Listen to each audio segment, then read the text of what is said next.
Might Be Risky sponsorship package is here. Have your ad run on our live streaming episodes, linked in the video description and attached to our many hot take clips.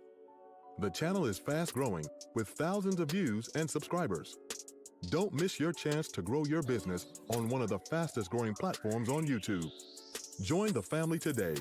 This might be risky. Email us at thismightberisky@gmail.com if interested. Hashtag Indeed, hashtag do the right thing.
All right. Y'all can hear me all right?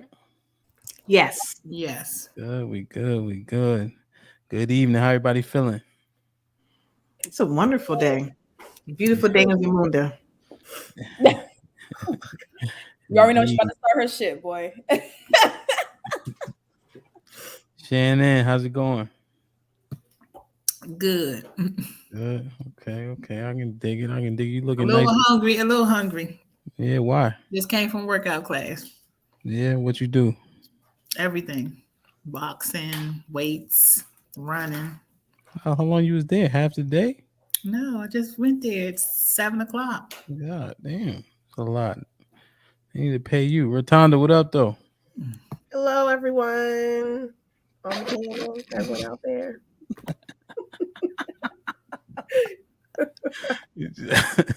Chris, what up? Welcome back. Hello. You all right? Jesus Christ. I'm a little tired. Oh, I'm God. struggling a little bit. What else is new, man? You don't even work that hard. Mary was good. What's up, y'all? Everything all right? You know, rough day, but It'd be like that sometimes. I'm off tomorrow, so. Oh, that's what's up. You good then? Get yourself a drink or something. No. This is water. Mary, I ain't got no tequila. And she was on fire last time. Sis was Yeah. good. What's good? Can you hear me? Yeah, you sound good. Okay. Your mic sound almost as good as mine. Okay. All right, so we got to get this show started. Love can't get no love. You didn't ask me how I was doing. Did you? I thought, my bad. What up? How you? Messed I'm up. fabulous. Why you got your shoulder out like that? Giving the people what they want. So I'm on travel, so I don't have all my buttons and shit. So it might have a little bit different feel. But this is a new series we're gonna get started. Women's point of view. All right. So this is episode 1. So I was actually having a conversation with Sis this morning and yesterday, right? So we're going down this whole like what's what, this, that, and the third, yada, yada, yada. So I said, okay, that inspired me to officially start this series up. I've been procrastinating on it, but it's lit now. You know what I mean? So we exploring today. What the hell do men want? We have these back and forth conversations constantly, right? And I think the picture is unclear. So I wanted to get the ladies' point of view to maybe clarify how you guys might think we feel, how we respond to certain things, our outlook, and then maybe how you guys feel and explore it, which I think. I love it. Yeah. What you think, Shan? I love it too. All right. So let's start it off with this. Sis, you up first. One word to describe dating men today.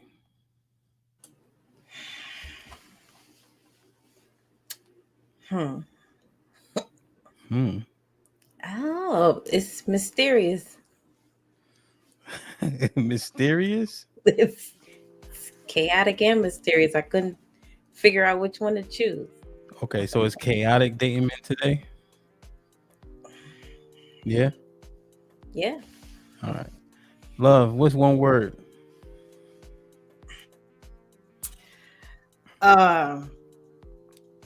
Disastrous. Jesus Christ. Mary, one word. Hopeless. Hopeless. Chris. Tiring. Damn. Rotunda.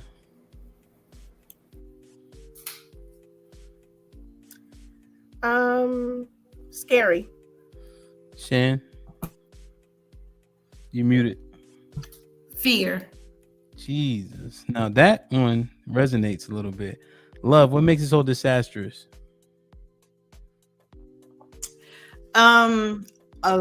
Both sides don't know what they want, and so they think they do it just as one big disaster. Communication is lacking. That makes it disastrous.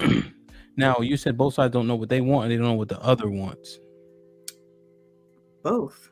So So both how do of you those things? right? So how do you know if you don't know what you want? Mm-hmm. That's the problem. So how can you articulate your needs and your wants and your desires? And Do you you- say you want one thing and then you get it and then you're like, I hate this, I don't want it.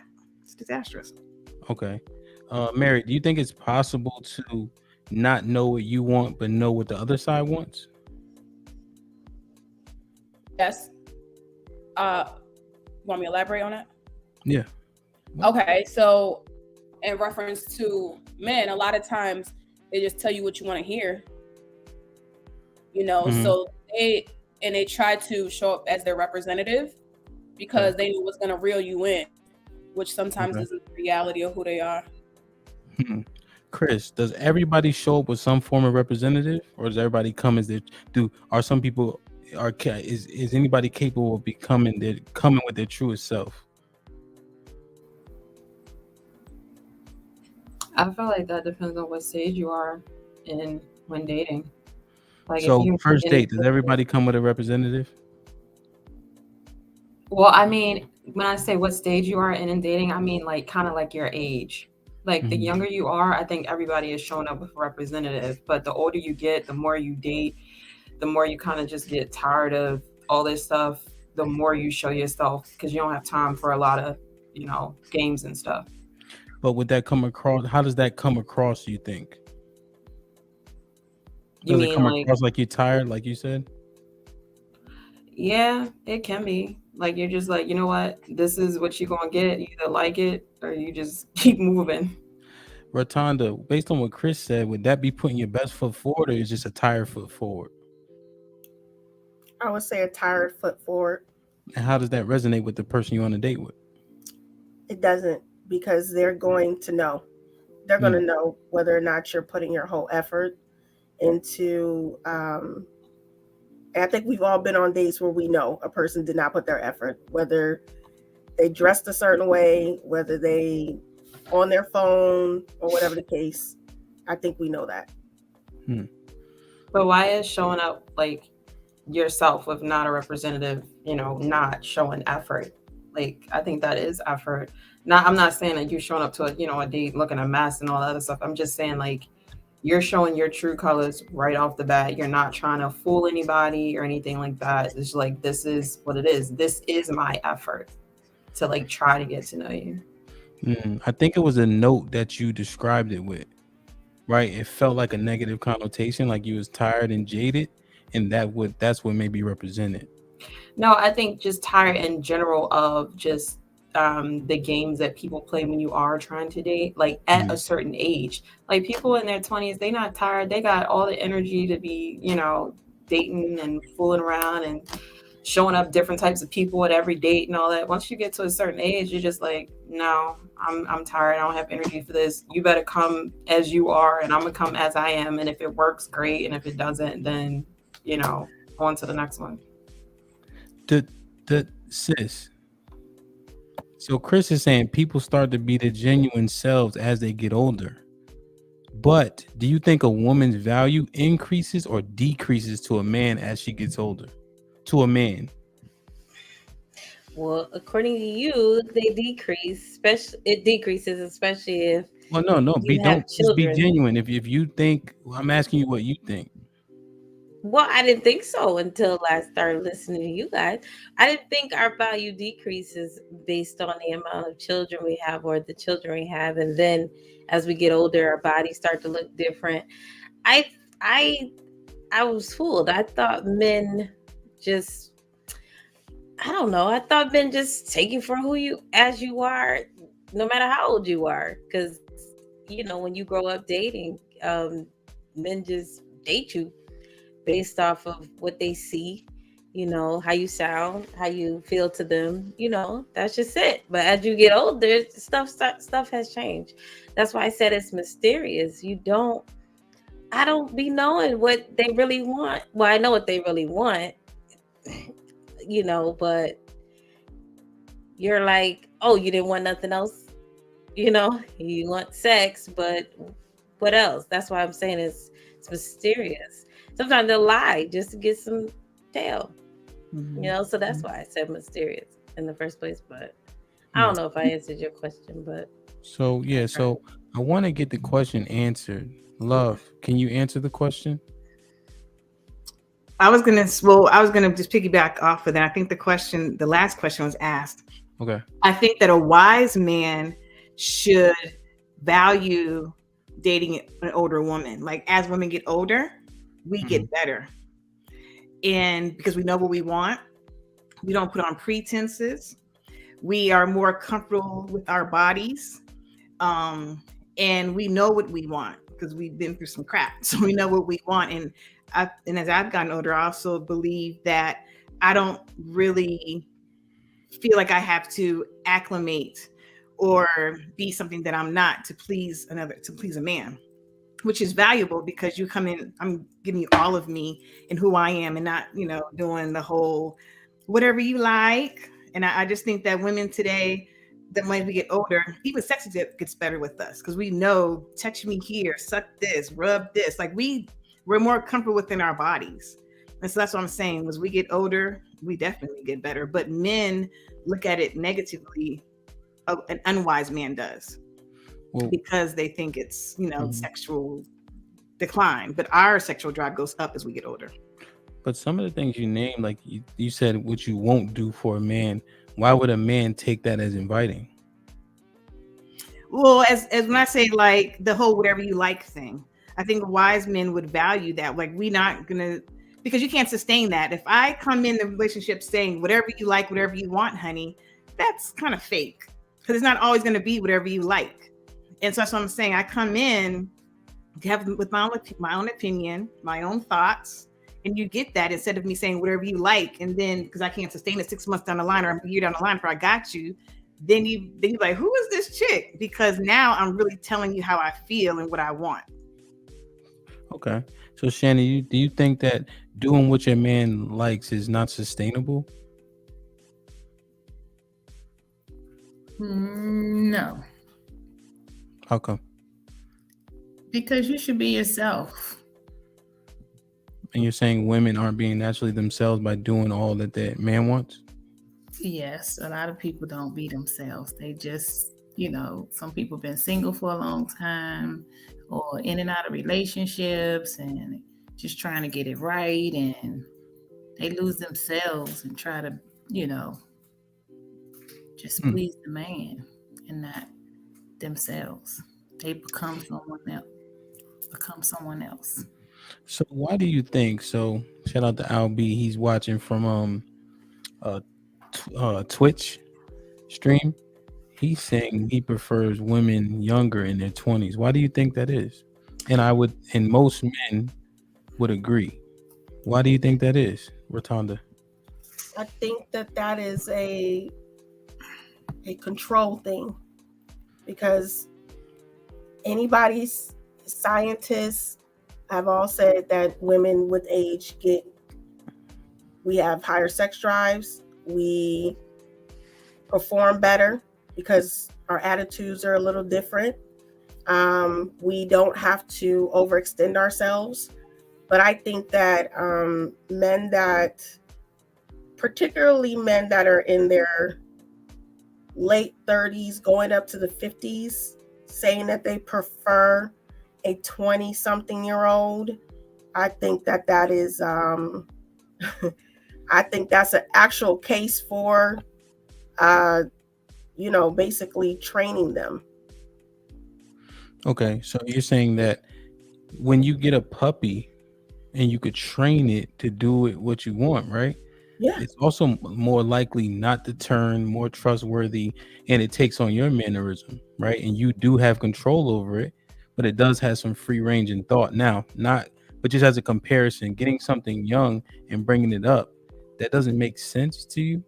No, because a dog also, depending on the breed, will turn on you regardless because they're bred that way. Oh yeah, like which ones?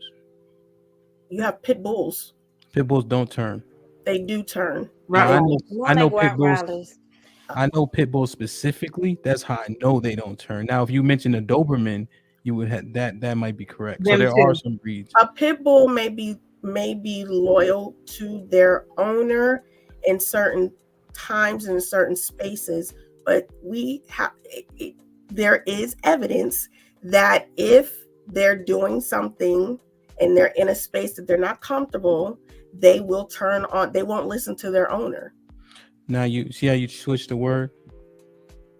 So a hard-headed dog with lockjaw is not the same thing as turning. Okay. Can I just correct your word real quick? I'm uncomfortable. Go ahead. You said groom. That I don't like that word because when a woman is groomed, you're grooming her to be your slave or to do whatever you want her to do. Grooming. Old men groom young girls to do what they want them to do and depend upon them. That's a problem. Okay. What you think, Mary? But my aspect of it is, why does it have to be in a sense of being groomed? Yes, I do agree that men are attracted more to younger females because they can mold them, right? So this is going to be somebody that is learning a whole new experience of life with you when you're older, because you pretty much, for the most part, would have everything set. So you're bringing on, for instance, like a child, someone that you into your world, per se, because they're not going to have it all together mentally, emotionally, whatever. They're not going to have it all together. Now, I'm not going to automatically say that when men do that, it's because they want you to be their slave. Me personally, as a woman, any man that I have been with, I've had to teach how to love me. So that's kind of the same aspect of being like, hey, this is what I like. You have a choice if you want to do this, and you have a choice not to do this. You get what I'm saying? But this is what I like. This is how I like to be treated. So I wouldn't necessarily say all men are just grooming somebody to be a slave. A lot of times when they get these young women, they don't know anything about real life. You get what I'm saying? So I've seen good outcomes where men have been with younger women and they have become very successful. They have started their own businesses. Most of the time the men are providing the funds for their businesses. They've been successful. Their relationship is successful, and they're not slaves. They're submissive, but they're not slaves. You get what I'm saying? How fair is it, Mary, for a man to have lived his life already, but he wants a young woman who hasn't? That's what I'm saying. Like, you purposely get a woman on purpose, young woman, before she lived her life to experience what her wants and needs are. But why is that his fault? She chose to be with him. Yeah, right. It's not her fault, but like you said, somebody said she's depending upon him. So it's like, you get this older man with money. She's benefiting. That's what I'm saying. So you can't look at it as somebody doing something wrong. If when she looks at it, she's like, oh, he got bread. He got his own house. I don't have to do this. I don't have to do that. She's benefiting in her mind. So I'm not looking at her as a slave that's locked up with a nigga. Like, you know what I'm saying? Like, she, in her mind, she's benefiting because, like I said, there has been successful marriages with that age gap that the women are greatly benefiting. So because she do a little extra submissive shit for her nigga. So also Asia, so those men, right, generally speaking, if they get a younger woman, she's gonna be more physically attractive. I don't know if you guys know the top things that men prefer from women. One of the top number one, arguably, is beauty. So they get this woman, right? And that man hasn't lived his life. If he's a high value man, let's say he has a boat or a yacht, he grinded it out to get there. So now he's able to live his pleasures at 37, 40 when men start making their money. So now he's about to live it out, and he finds a girl that he can live it out with that doesn't have all those experiences. And sometimes doesn't already have kids, 2 and 3, 4, 5. Hold on, Mary. What do you think of that, love? I just think we're stronger together when we both bring our experiences together. I do. I just do not. It's not equally yoked. It's not equitable. If he has all this road experience and brings all this to the table, and she doesn't bring anything but her youth and her body,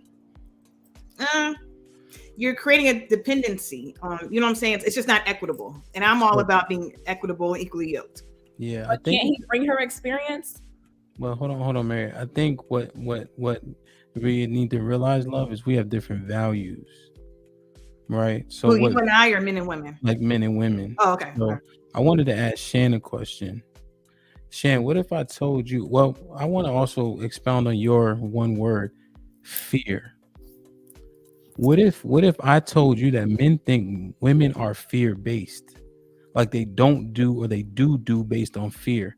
As an example, women want to make sure they have a job so they don't, because they fear having to depend on a man, right? So a lot of women make choices out of fear. Do you think that's fair? No. Okay, tell me why. I don't think you should make choices like life choices. Well, we think women operate in like a fear, like women go get guns for fear of being taken advantage of. Right? No, I don't think so. I don't think every man would think like that. Okay, most men think that we operate out of fear. No, I don't operate out of fear. No. But I get fearful in relationships. Shan, it's a little contrary, but expound on it before I judge. I don't think I operate out of fear. Like when I make a decision or make choices, life choices, I make my mind up and this is what I'm gonna do. I mean, I gotta take it whichever way it comes. So I don't operate out of fear. Okay. But fear was your word. I was saying fear as far as relationships is trusting someone. What do you think about sis using the word chaotic? Do you agree with that word too? No, that's her word. I wouldn't use chaotic. How about mysterious? Yeah. I can use mysterious. Okay. Is it because you guys can't read us, you don't think? Right. Or you think you can? And guys want you to read their minds. And we're not mind readers.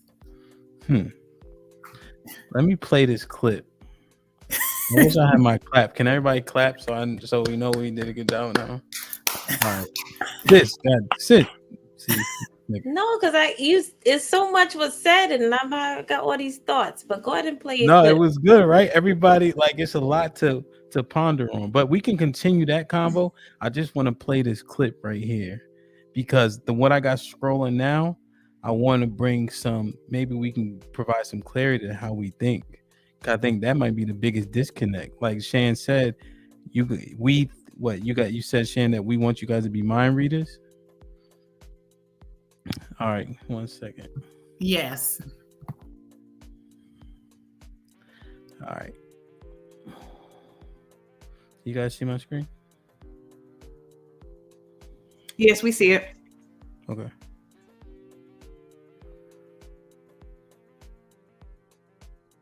Men are allowed multiple women. Women are not allowed multiple men. If the woman has multiple men, you cannot ensure paternity. Modern science of the devil, just because we can work out how the dad is, doesn't mean the actions are accepted. In the will, that's true. Under the will of God. I can walk and have 10 wives behind me. That's perfectly acceptable. If a woman has 10 men, it's disgusting. Absolutely vile. Yeah. Females should not talk to any man besides Her brothers, her father, and the man she's with.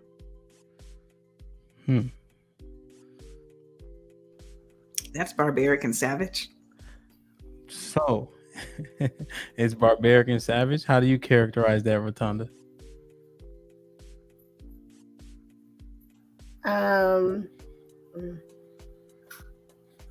Is that how y'all think? Is that really how y'all men think? What'd you think, sis? What'd you think of that clip? Sounds like the way society thinks, from what I could hear from the clip. Okay, Mary, what you think? It's reality. Double-edged sword. Like, what's your first thought on that, Chris? I'm just trying to figure out what point he was trying to prove by saying all that. Shan, what's your first I was thought? thinking control. So, so how men think. I have that scrolling for a reason. So what if I told you that even if the men in the comments try to pander, men feel what he was saying in that clip to some extent. Like we would say, even if a man wants to be monogamous, he would still agree with that sentiment in saying women shouldn't be with multiple men, and what based on what Andrew said, or the only men she should be interacting with are the people that are directly related to her, other than her man, himself. And we don't typically have an issue with that. That's not our problem. We don't have that problem. The biggest problem is what the guy said from the other stream thing that you put up is you guys men are attracted to women in their 20s. That leaves a whole population of women feeling insecure for no good reason. Like that's the problem in society. Well, what it is just to break that down. If a man doesn't have children, younger women would be more attractive, right? Because he wants to procreate. Would they be attractive or would they be an asset? It's different. Both. It does no. It doesn't mean because if that something can birth your children, it'd be an asset and it'd be more attractive to you. And that just because something's an asset doesn't mean that it's attractive. It just means that it is going to benefit you in the long run. And I think that most men pick their spouses based off of ultimately whether or not the woman is going to take care of business in case he can't. No. I do. I think I think they do. And I don't know how many elder couples you know, but when I look at a husband who's frailing or is sick or whatever the case is, and you have a conversation with him, he says he picks his wife because he knew that she was going to take care of him and take care of business. I mean, I don't. Yeah, and that was it. But is that going to take care of the household? But is that a bad thing? No, I'm not saying it's bad. What I'm saying is, I don't think men pick their spouses based on. Look at the men. Look. I don't men. No, look at Kev. I don't know Kev. The comments at the bottom. Mm-hmm. But you said you said that you feel like men pick based off of if they get sick, not well, whatever the case may be, they can take care of everything, pretty much, correct? Yeah, I think that they pick them as an asset. But isn't that something men should be looking for? I think they should. I'm just saying. I think men think like that. I think when they're ready to settle down, they are picking their spouses, not their girlfriend, not their concubine. They're picking their spouses based off of an asset. But is that a bad thing?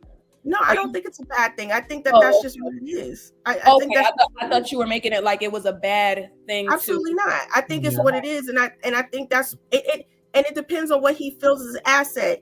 If he wants a model because he thinks that the model is going to bring him glory or whatever the case is, he's going to pick the model. If he thinks that his wife is a politician, she's a successful politician, and she's going to get him contracts or whatever the case, he's going to pick his spouse based off of that. He's not going to pick his spouse based only on the fact that she can make a baby or only on the fact that he can show her the world.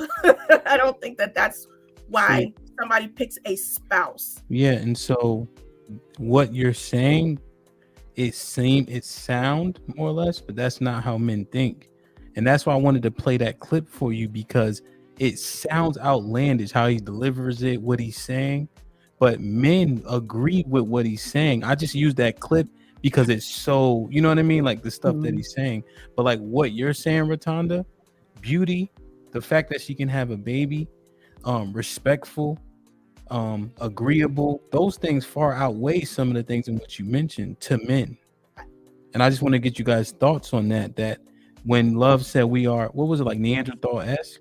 I said that was savage. What he said was savage and barbaric, because I want to address that, because he said a woman should only talk to her brother or her father or her husband.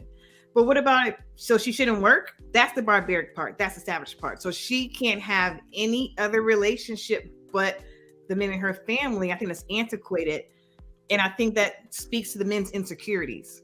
Because if you're so scared for your wife to talk to another man, whether it be at work or as a colleague or as a friend, that's a problem. Or why are you so fearful, sir? She can't talk to anybody else. She can't work. So here's the thing, right? In the West, you say that. In the East, it's completely normal that men do not talk to your wife. That your wife does not deal with other men. So the woman, the woman doesn't work. So what if I told you most men would prefer their women not to work? If they could that's help what I'm going to ask you. So I want to see the comments for the men. So they really prefer their woman not to work so they can rely on them? So let me just, and you guys can, I just want to give you the info, right? And then you guys can break it down. Men, Mike just said it, Kevin just said it, but men are very territorial. So let me give you an analogy, right? I have a car. You know those new $200,000 cars? You can, if somebody breaks in it, they cannot drive it, right? That's how the system works, right? You can't jump it, or what's it called, hot wire, you can't do any of it, right? But if you saw somebody breaking in your car, you know they can't take it. Are you still going to defend said car? Yes. And so even if your woman is completely loyal, men in her face, this, that, and the third, I mean about her. It's about your territory, right? If another male lion comes to a male's pride, they're going to duke it out. I don't care if you try to be nice. It doesn't matter. There's only one lion in the pride. That's how men look at their women. So I know you said East versus West, but here we live in the West. And so I think it's interesting how culture, some men in the Western culture cherry pick Eastern culture. I just think it's very interesting, number one. Number two, because of that, Love. So because of what? Because of women working, or because women can you read the super chat for us? I did. Hey, Mike. It's been a while, sir. We are behind as a culture because of that. Shout out to Mike Brown with the $2 super chat. Go ahead, What's up, Mike? It's been a while. I missed you. So I think it's just dangerous, and I think it does speak to insecurity. So women in the West are different than women in the East, and I think it's cultural. And we, as a Western society, right, we can't cherry pick what we want to cherry pick based upon what we want to happen. And I think that what works here works for us in the Western culture. We have women that are having inventions. They're working collaboratively with men. They are leading. I mean, I just think that if you relegate women just to speak to their husband or their brother or their father, you are cutting off the advancement of this society. I really believe that, because women in the East also can't hardly drive. So do we really want that? No. Yeah. How you gonna drive the kids around? We're gonna wait for you to get home and drive the kids around? Have you been to Dubai? Yes. What's so backwards about that? They can't. The advances there, but you're saying like technology. I mean, I know I'm talking about the advances of women. Huh? No, my bad. No, I'm saying okay. I see what you're saying. Like people. Right. Okay. The advances of people, and again, women, they can't drive over there. Women can drive here. Women can vote here. They can't vote over there. So we can't cherry pick, pieces of that culture and bring it over here. So it just doesn't fit in our society and our culture. I think society and this culture has benefited from women's vote, from women's rights, from women's inventions, all of that, because they're allowed to freely congregate and walk around and be free human beings such as men. Chris, do you think that our society here is more progressive than those other societies in terms of how well we're doing? No. Yeah, why not? Just in living here and traveling in general and seeing other cultures, I feel like we are behind in certain aspects. Do you think the freedoms have hurt us or helped us in terms of all the things we can and can't do? Black, I say both. I feel like we shoot freedoms are great, but I feel like sometimes we shoot ourselves in the foot because of it. How are families doing, sis, with all the progression we have? Well, there could be more Black families. We're not together like we should be. So I guess we're not doing that good. Okay. I mean, I like the answer, just honest, I just don't, Asia, I'm not sure. Like there's, in a lot of those cultures, Shan, what do you think about the fact that there's no word for divorce? You on mute? Okay. What you say again? Yeah. So, hey, Shan, don't fall asleep with your eyes open. I'm not. I just wanted you to repeat it again. Yeah. So there's like in the Middle East, a lot of those cultures, there's marriage, but there's no word for divorce. People sacrifice and make do. Do you think we're better off? I think it should be the same way on this side because it's a lot of divorce and people just don't work at trying to stay together. And I just think, I guess back to the freedom, I think that does get in the way of a lot of women being dominant, and the marriages just don't work after that. What would you say if I told you the stats say between 70 and 80% of the marriages are dissolved by women? I didn't know that. But now that you know, how you feel about it? Something to think about. Okay. And so can I just dip in there real quick? So I want to get Rotunda. No, go ahead. Yeah, Rotunda, go ahead. No, go ahead, Adrian. Go ahead. Real quick, I just want to talk about the divorce rate. And the divorce rate has increased. I will not deny that. But understand why. Back then, best believe if women could have supported themselves, they probably would have got divorced back then too. They stayed around because they couldn't work. They stayed around because they were dependent upon this man. And so he didn't do a super chat. Why is his I'm just sharing more. Okay. Share my girl Racine too. Okay. And so there are times when divorce is necessary because of abuse. Women were getting their heads beat in before. They were getting cheated on left and right. But they felt they had to stay. It wasn't they stayed out of love.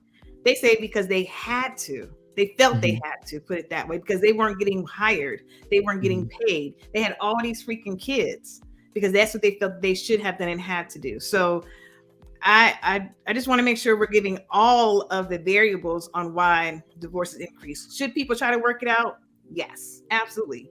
But part of that working it out, I think that it takes two people to make a marriage work, and we all know that. We all realize that. Do you think the lack of faith that we have now is also another reason for the higher rates of divorce? Rotunda. Okay. Yeah, go ahead, Rotunda. Do you think some of those things Love mentioned could be true? I think that's the color purple syndrome. Do you think that a lot of this is also because we lack so much faith now? Like I'm always talking about our community. So like our Christianity, the Christians ain't Christians anymore.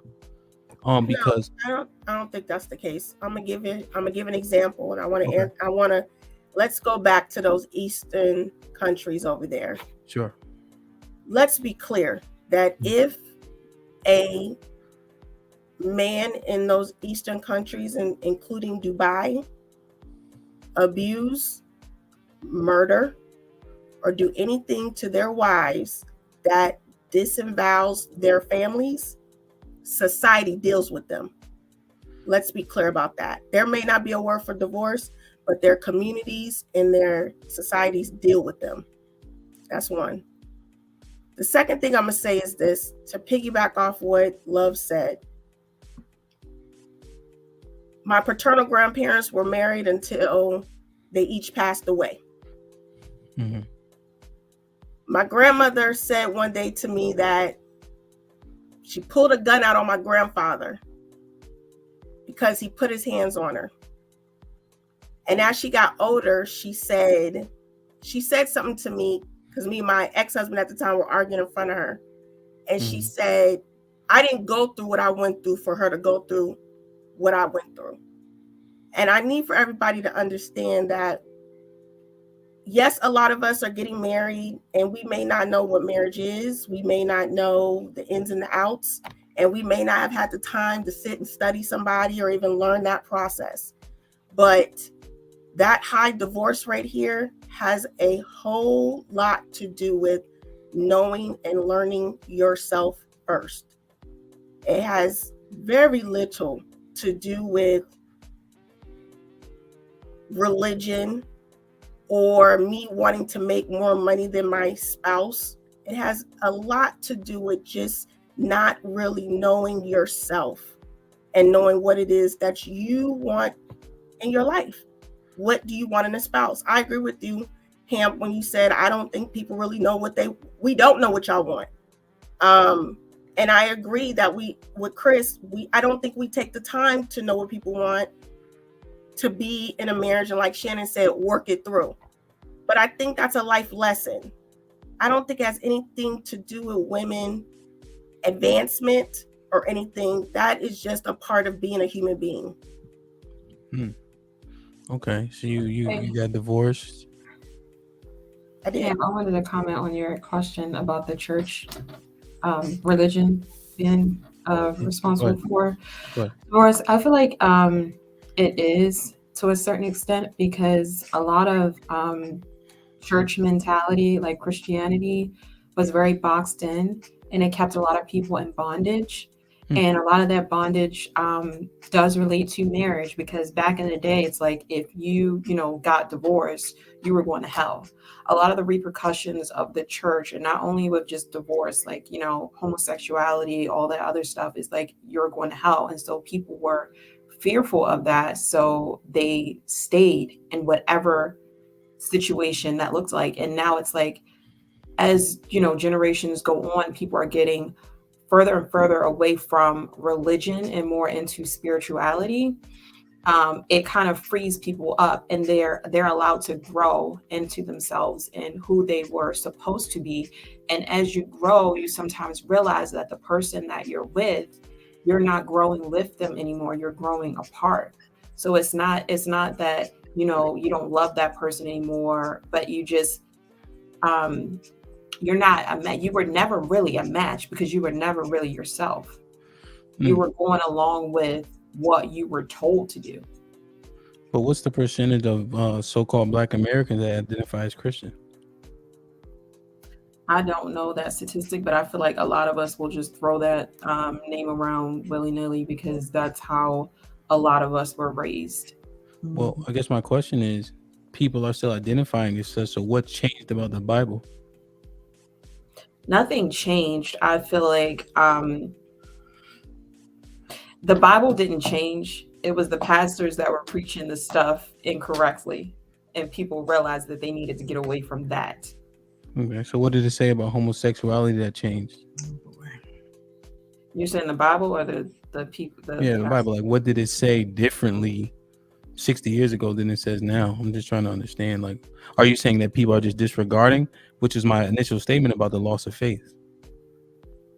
No, so I'm basically saying that certain things, and I used homosexuality as an example, Yeah, amongst that's why I other said. things, marriage and stuff, kept people a certain way, like in bondage mentally. Okay. Right. So not being able to grow because you're listening to someone saying like, hey, if you wear jewelry to church, you're going to hell. If you wear makeup to church, you're going to hell. That type of stuff keeps people where they are instead of them being able to grow. So question. So go ahead, Mary. Do you believe that people shouldn't get married? Because to me, primarily marriage is a religious thing. So I feel like what Rotunda was saying earlier is that before you get married, you should know yourself and not yourself based on what somebody is telling you or what, you're boxed in religion. And I'm not saying there's anything wrong with religion, Kind of. but I feel like. Well, Chris, hold on. You are right. You're saying that boxed in, somebody was teaching it wrong. They got away from become spirituality. So you would be saying by nature of that there's a problem with religion. Okay, so we were talking about Christianity, right? So if we really look at that and we go back, so that religion was taught to us as slaves to keep us in check. So you have to look at it and see how Christianity has evolved over the years. So I'm not saying that there's anything wrong with religion or spirituality, but the way that it was taught to us was incorrect. So the Bible is not wrong. It was taught to us the wrong way, and we held on to that stuff. And now a lot of people like my parents are just now realizing, and they're getting free of those things that they're taught. So I don't think there's anything wrong with marriage or with religion, but like Rotunda said, you got to know yourself before you get with somebody else. You have to grow yourself. That way, when you are growing in a relationship or in a marriage, you're growing together the right way. You're not growing apart, you're growing together. Okay. Sis. Hold on, Mary. Sis. Shan, you had something on it? Well, I just want to ask a question. Like I totally agree with everything she just said. So Shan, let me ask you this question then. In the New Testament, the Bible says you can only divorce for adultery.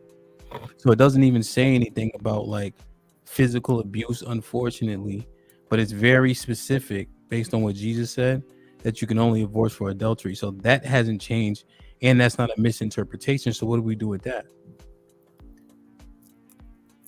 I can't even answer that one right there. Well, no, and I'm not trying to trip. I didn't live my life on okay divorcing for. And someone asked how many people on the panel was married. I'm divorced. Okay, I was married. Gotcha. Well, I didn't know that the question was whether divorce is right or wrong. I thought you just said like why are the divorce rates high? So that's kind of what my response was too. Is just people are growing out of Yeah, no, I got it. But I guess the one point, Love, you can answer. The one point, Chris, you said that they were teaching it incorrectly. So I think some things such as women adorn themselves in modest apparel could have been skewed because the Israelites used to be decked out, right? Just as an example. But in terms of divorce, it's very explicit. Go ahead, Love. Okay, so much was said, and I'm hoping I didn't mislead my thought, but religion was weaponized and still is weaponized, and I have a problem with that. It's been weaponized against us. Christianity has morphed over the millennia. The Bible as we have it now is not comprehensive. It is not all inclusive of all of the books. Some are taken out. I think that expanded consciousness is the way to go.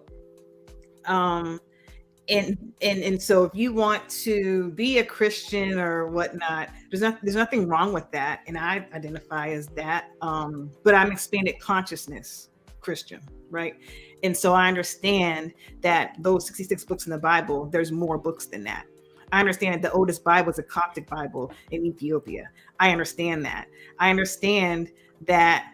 What, sir? You're shaking your head. We have to listen with the open mind, right? Oh no, I was just in terms of the oldest. It's not right, but go ahead.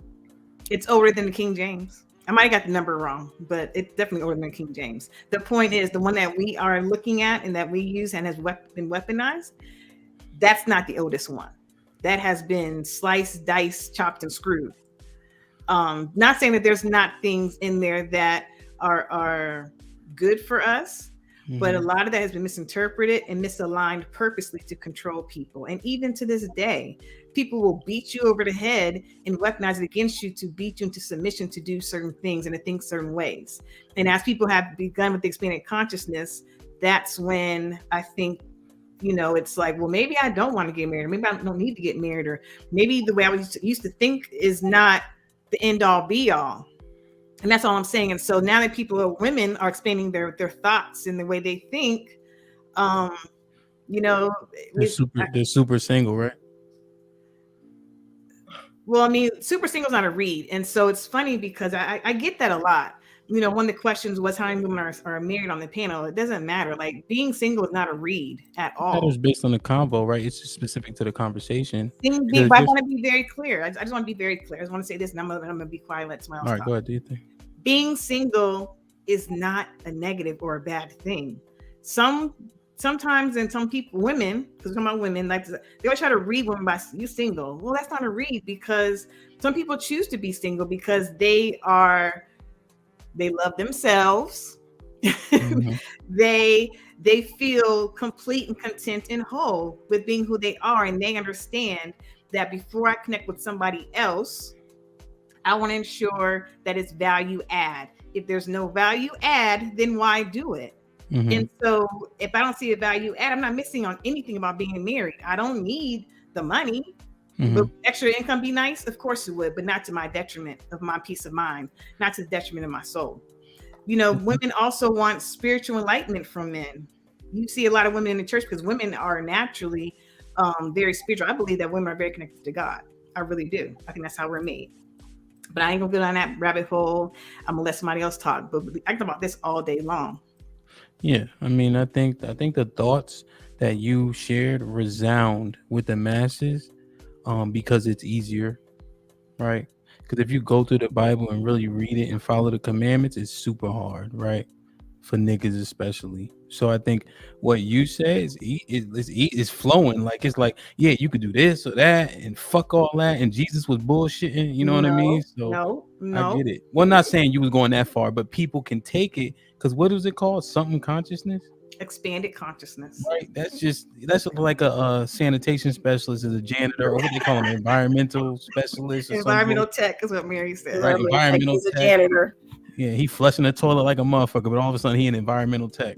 Because he's ensuring the environment is clean and safe. Exactly. So there's an expanded role. Well, no, you don't. I don't want to. I'm just saying, just in terms of, I get it, and I think the world will align itself with that in the West, because it seems a little bit more free flowing, which would seem to be easier.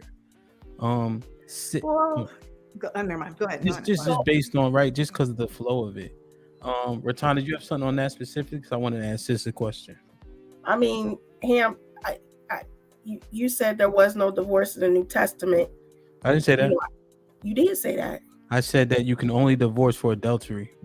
You said you can only divorce for adultery, but that's not true. 1 Corinthians states, chapter Paul. 7, verse 15. Let's do facts. He said. So you want me to tell it to you, or you want to read it? I'm saying it to you. It says, but if the unbelieving partner, let her go, right? Let her depart, right? That's not divorce. That is divorce, because you can get a divorce without anybody signing. No, he said if the other wants to go, you let him. You can't force him to stay. Let him go. But that's not divorce. Go to that is divorce. We could do this later. Go to 1 Corinthians 5 to get the context, and then you read up and you'll understand that. Let's do that later. Because you notice how I knew where you're going, because you think Paul is speaking law. He's speaking his opinion. If you keep reading, 1 Corinthians was the beginning of when they started to establish the law because of all the ungodly things that were going on. You have no clue what it is that they're saying there, Go to 1 Corinthians 5 first. We Then you can can read talk up. about it later. But if that's that thing Chris was talking about, where people was misinterpreting what the word was talking about. No, You gotta go to what was going on see, during that time. You see how I knew what you were saying, and that's only in Corinth. But also, if you keep reading the 30, Paul will tell you he's giving his opinion. Now, if you go to Matthew 5, start at 17, get to verse 30, Jesus will tell you the actual law because he's Jesus. Okay. But we don't need to go on that. We can get edified on that later. Yeah, but Paul doesn't create law. The law comes from Moses. He wasn't creating law. He was establishing a standard because of the ungodly things that were going on. Exactly. What was happening in Corinth in chapter 5? The men were sleeping with their father's wives. Exactly. Exactly. I said ungodly things. That's what I said. Yeah, but if you go to Leviticus 18, that's in there.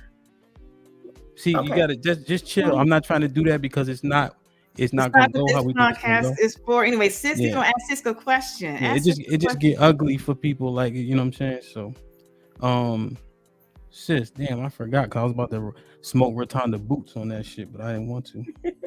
As I'm new. Nah, yeah, you my man's though, but yeah, I'm not a man. You my man's whatever. I thought you said we could call people. See, now you confused. I'm not a man, yo.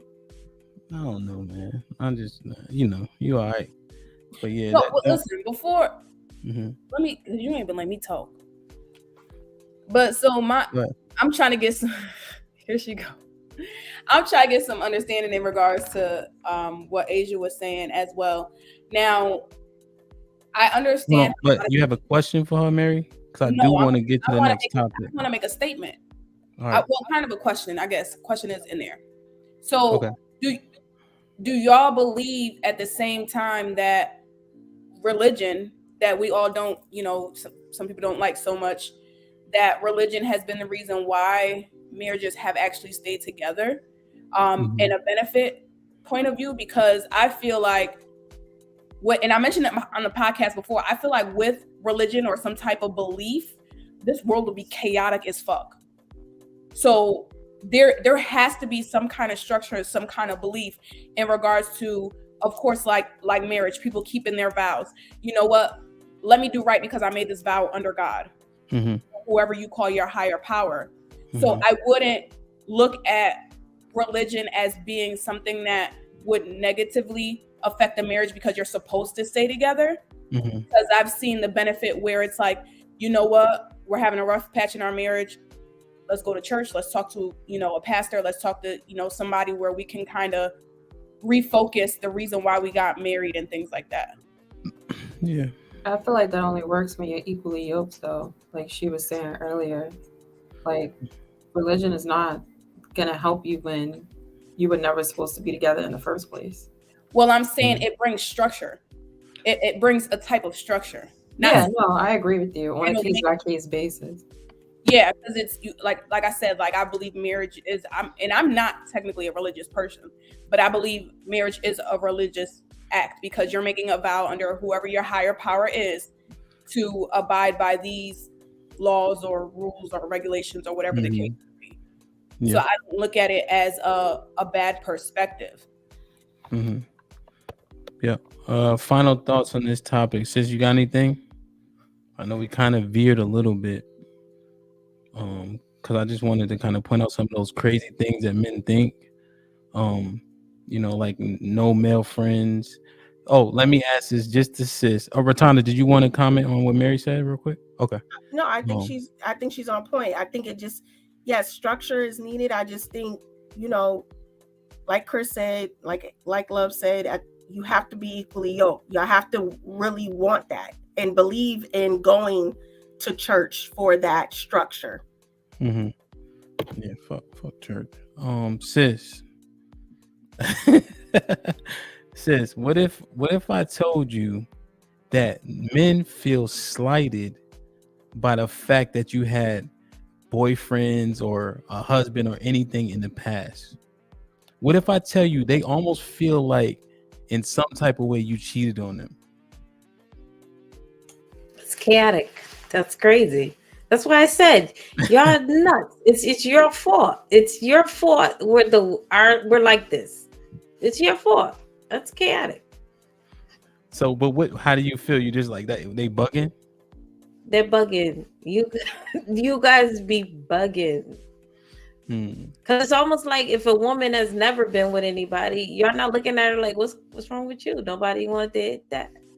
Like, no, what's going on? Okay, so you think we want to have our cake and eat it? Like she gotta do everything and be everything? Yeah, like other men gotta be attracted to her. You know, she can't be a monster. She, like she's had to have lived life in some way, shape, or form. There's no such thing as a freaky virgin. You're not gonna sit there and get a freaky virgin. Like y'all want virgins or virginal women, but you want her to sit there and do handstands and circus tricks. How you think she learned circus tricks? You wouldn't know anyway. Like I said, I've only had 2 partners anyway. But what if I told you that men don't mind teaching the right woman? Teaching the right woman. What if I told you men do prefer purity, but it's so hard to find nowadays? Are y'all pure? Y'all fling dick everywhere. So y'all aren't pure. So how dare you? Asia, what I'm saying. Go ahead. I'm just saying what I'm saying. You may not mind teaching the right woman, but you're also probably cheating on that woman with the Jezebel down the street that Eddie refers to. So, and then if the one you want finds out, now that creates trauma within the relationship. So guys, I know Ratana's talking about she not my man's, whatever. But guys, I'm just telling you, this is how the fellas think. It would behoove you to take it and try to process it in some way for your benefit. So let me get clarity. Let me get clarity. I just want clarity. So it's a clarifying question because I do want to move. I want to move on. I just want to get clarity because I'm a learner. Yes, so my thing. Are you trying to say that a woman is not open to her man teaching her if she's not a virgin? No. I was just saying because Jay just said you want backflips and all that. If a man can find a virgin, right, and he's ready for that, he doesn't mind teaching her. Not saying he don't want to teach at all, or so he wants to train her. He will, yeah, 100%. He wants to train her how to satisfy him. Yeah. Not even if she's not satisfied. Y'all don't do that? Y'all don't teach somebody how to fuck you as women? Yeah, I think. Well, I don't think that's what we're talking about. I'm saying she's teaching her. He wants a virgin to teach her how to satisfy him, but she don't need to know how to be satisfied. Is that what you're saying? Well, those are 2 questions. Does he want to satisfy his woman? Of course, and he doesn't mind teaching her how to satisfy him. But how does she know how to be satisfied if she's a virgin? She gonna keep having sex with him. But if they doing it how he wants to do it, how is she being satisfied? How is it not the right way for her though? Too at the same time. Like how does that work? But are you saying that it's important for a woman to sleep with other men? Because aren't you guys? What is that term called? Love? Virtuous? What? No, like that spiritual. Expanded consciousness. Yeah. So aren't you guys expanded consciousness people? I am. So if you believe in soul ties and things of that nature, it makes no sense for her to get soul ties from people she's not going to be with when she could be with him and learn from him. Well, she's not learning what's satisfying her. How not though? How so if she don't know? Listen, if you're open to having, we're kind of saying how so if she hasn't been with other partners. Are you saying she needs to be with multiple partners to learn what? I'm not even saying she got to be with. I'm not even saying she got to be with multiple partners, but we cannot assume that she's gonna know what satisfies her if she's only been with him. But you are saying that, okay? We also can't assume that he's not satisfying her. I'm not saying that. What I'm saying is we don't know, and we can't assume that because he is her only partner that she knows. So we need multiple men to know. We need multiple men to satisfies us. I mean, I'm gonna just be honest with you. I think you do, and I think that you need to learn even how to satisfy yourself. Because if you don't, you will be in a situation where you will be prompted to cheat. on your Right. husband. So, you should here's the thing. yourself Go ahead. before you get with a man. I believe before you even get with a man, you should know prior having actual intercourse, you should have known what to satisfy yourself. That's So you just what say I believe. premarital sex. So it doesn't.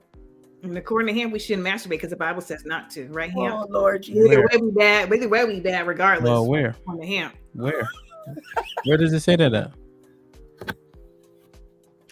Your Christian belief said we're not allowed to masturbate. You're not I ain't no supposed to kill Christian. your seed. I ain't no Christian, but in Leviticus 18, it does not say that at all.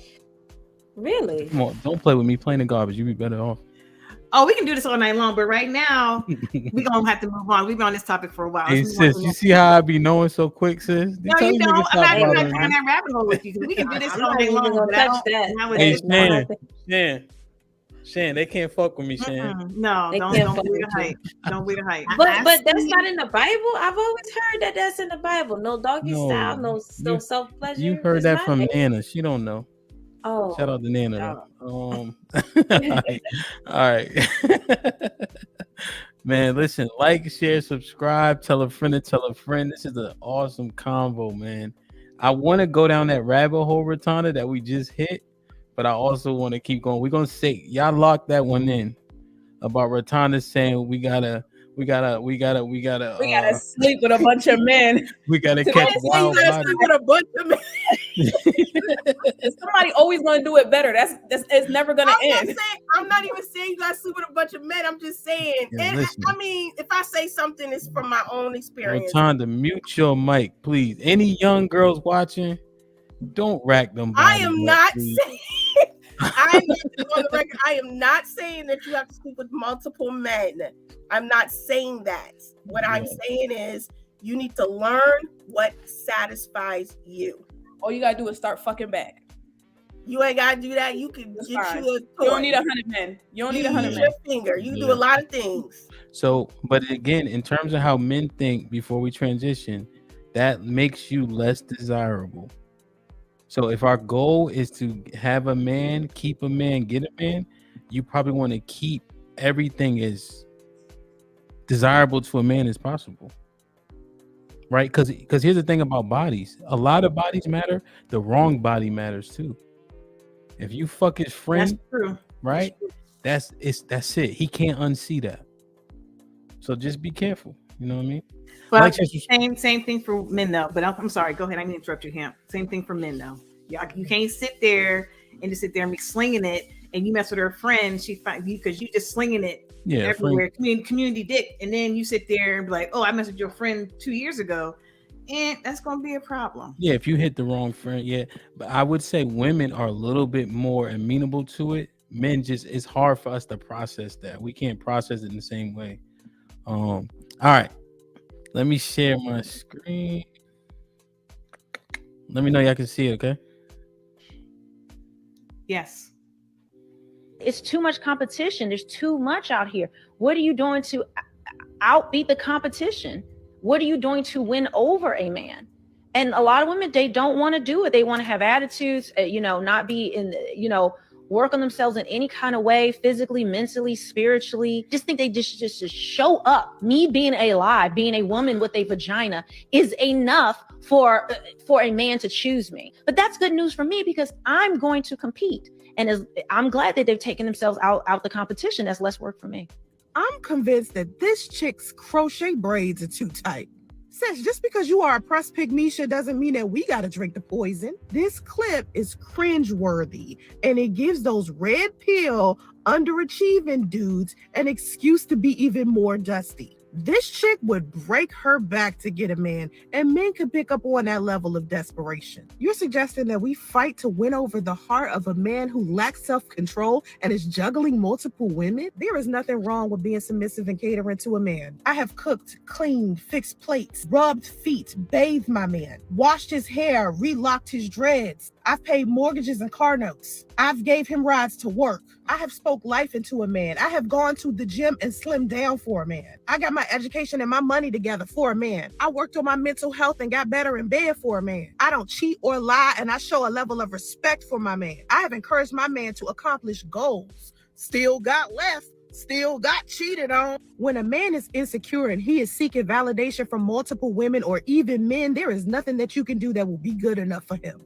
This ain't For the Love of Ray J, The Flavor of Love, or The Bachelor. This is not TV, sweetheart. This is not a game. There is too much at risk for women to be competing with other women over some dusty-ass community. Dude, when two women are pinned against each other by a man, neither one of them win. Each woman is thinking they're winning, but both of them are losing. When a dusty allows animosity to exist between two women because of him, he is using both of those women as an ego boost. Most of these men are amused when they see two women turning on each other because of them. We are entertaining them when we do that.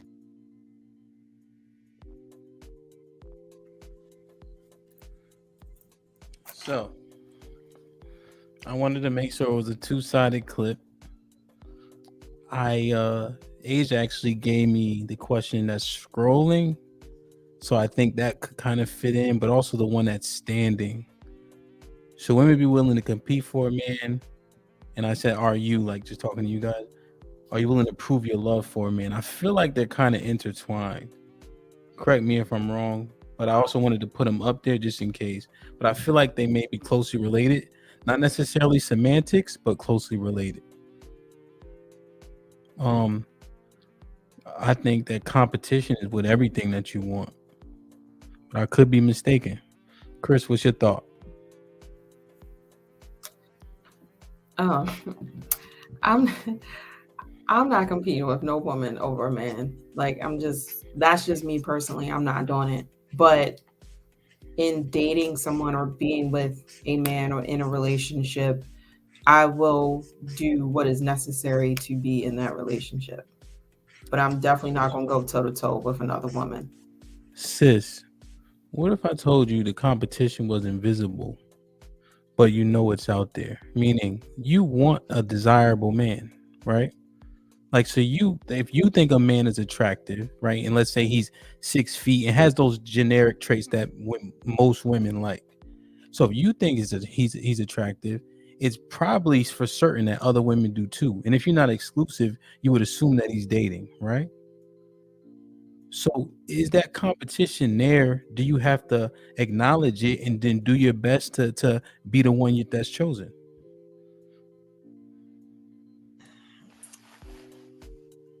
I don't know. This is tricky because I still genuinely believe a man is just gonna pick who they want, no matter what. I genuinely believe that that's just what's gonna happen. So I wouldn't feel like putting any extra effort with the man who I know is dating multiple women or something to that degree.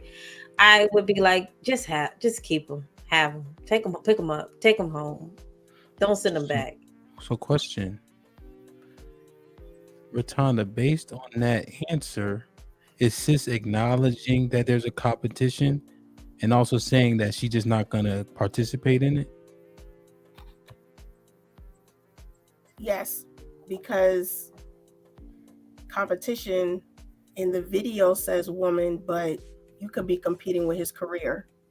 You could be competing with his family. You could be competing with himself. Like, competition, no, I'm not competing with anything, because if I'm competing, he's not ready. He's not for me. Because what's for me is for me. Mm-hmm.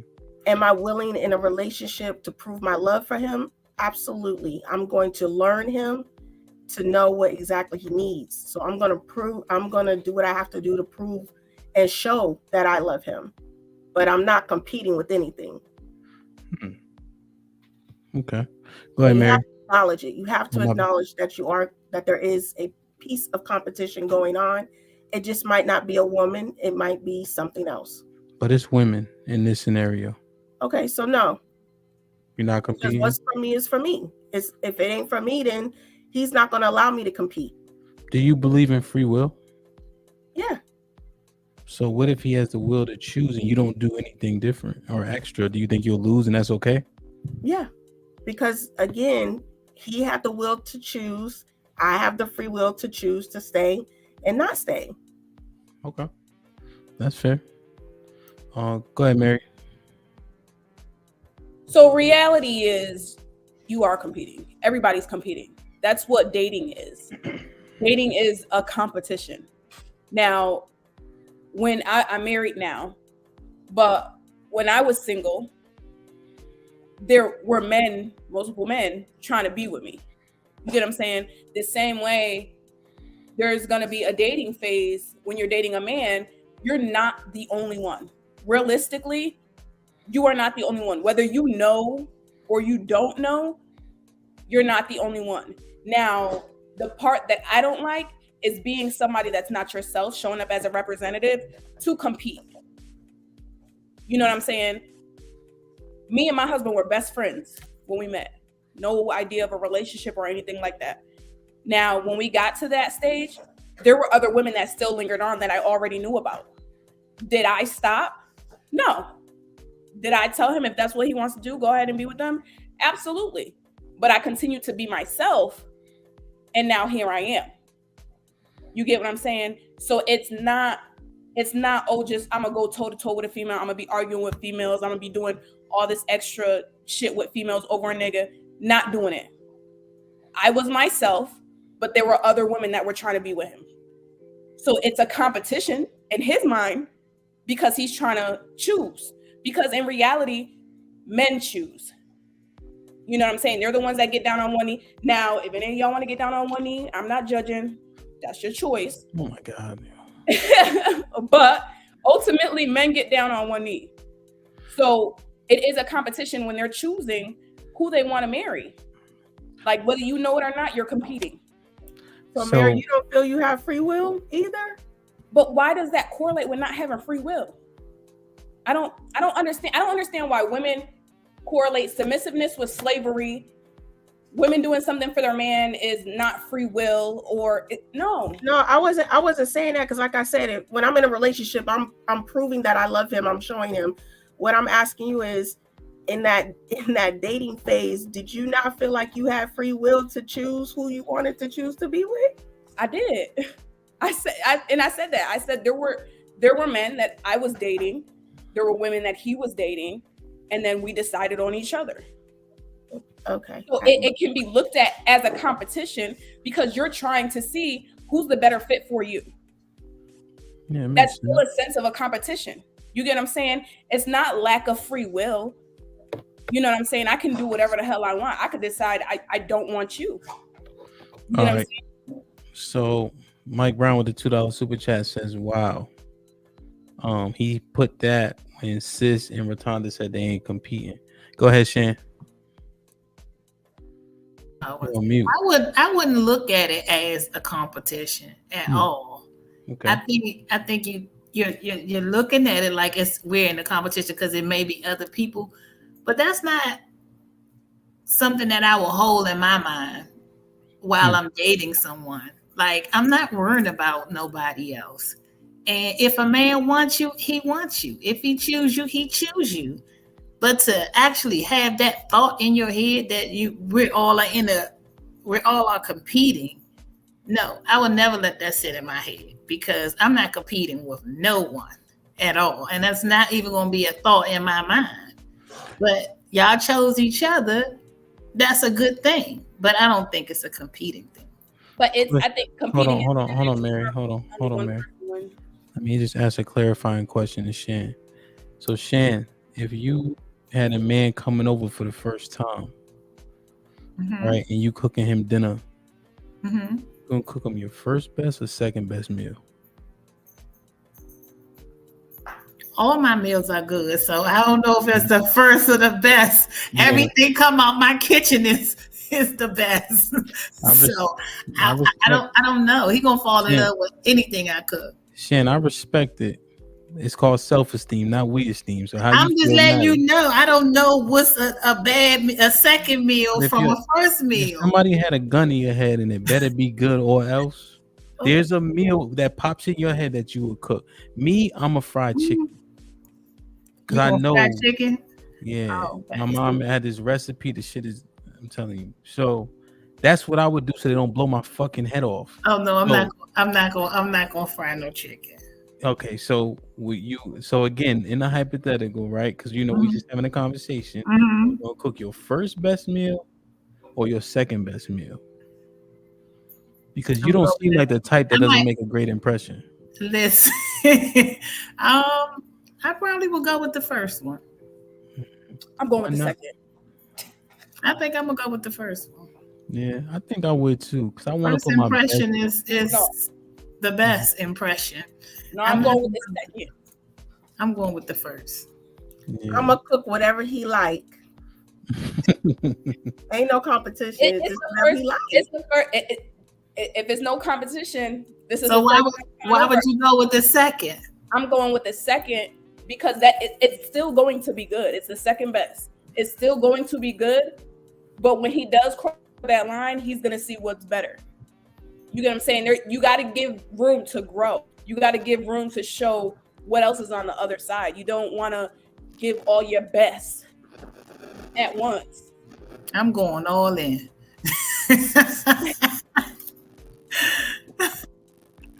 So, So go ahead.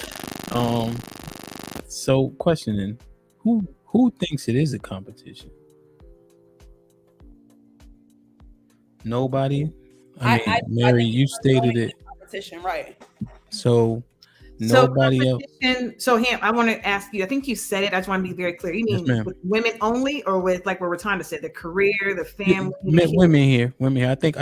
Women only. Okay. Yes, ma'am. Because I think men get to seasons right where they like, okay, I got to put my head down and grind, and that may not be the best time. But if he's suiting, he's looking for potential mates. That's the season that he's in, and so now he's looking for the right woman. So I mean, I hate to say this, but yeah, because yes, competition does exist because there's way more women than there are men. And so competition exists because of that. It's all about if you're willing to enter into the competition is the question. And are you going to let that be in the forefront of your mind when you do things, which I don't recommend that you do. Because when you think that's in the forefront of your mind, you do things that you can't sustain. You'll sit there and try, you get to that part, you'll sit there and have sex with him every single day. You're not gonna be able to sustain that more often than not, right? You're gonna do things that you just can't sustain. So when you put that in the forefront of your mind, you're kind of setting yourself up to lose. So just understand that, you are who you are. And if you feel that you're the best for him or you're the best option out there, just be naturally who you are. And at the same time, knowing there's other people, other women, sometimes men, grasping for his attention, but don't let that direct you and guide you in your efforts and in your actions, because you're going to set yourself up for failure. So That's y'all kind of think what I wanted to say a little bit. Like, I don't believe there's any competition. When you land on the right one, like, you know it. And I think he'll know it as well. Like, I'm not sitting out here, like, when I hear competition, I'm thinking like, okay, this girl got him a PS4 and then the next girl got him a PS5. And then it's my turn to get him the next PS whatever. And I'm just like, I'm not doing that. Like, I'm not even going to put any attention in that area. Like, if we're supposed to be together, we will. And I don't have to do what they're doing, because what I'm already doing is enough for him. So just be naturally who you are. Yeah. So, but you have to be absolutely trying to be the best version of yourself. And yeah, obviously. What if I told you, man is gonna make a decision if he has an options? The meal may be the last thing.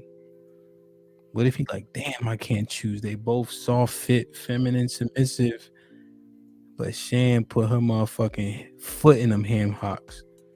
I know y'all sending motherfuckers still eat pork, so you know what I mean. No, we don't do that over here. Right. I thought pork was like cigarettes. That shit played out. But honestly, I feel like you ain't get no pork in my kitchen. I feel like men choose, regardless of all this like stuff, superficial things, looks, whoever can cook. I feel like men choose a woman over who gives him peace and who he can. All right. So actually. Yeah. Okay. Let me not to, just to interject on that, Chris. So let me play this clip here. I was kind of sitting on it, but we kind of been broaching these things. So let me play this clip real quick, and then we can really talk about it. And Chris, you could jump right back in. All right. but I think I looked at probably 50 videos to try to find one I think align with most men's preferences or what he's looking for. I think this man does a pretty good job. All right, hold on.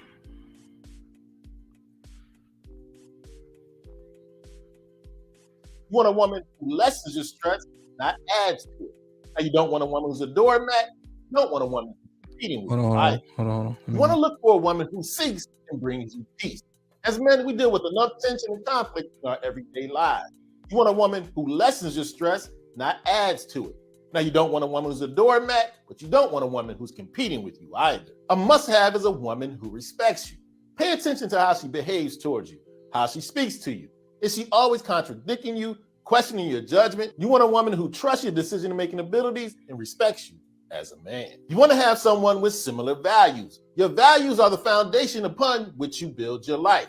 When you share values with a woman, you both are pointing in the same direction. You want to look for a woman who's accepting of you. You have to have the ability to be genuinely who you are. Yes, you want a woman who inspires you to be the best version of you, but not a different you. And yes, you should look for a woman you're physically attracted to.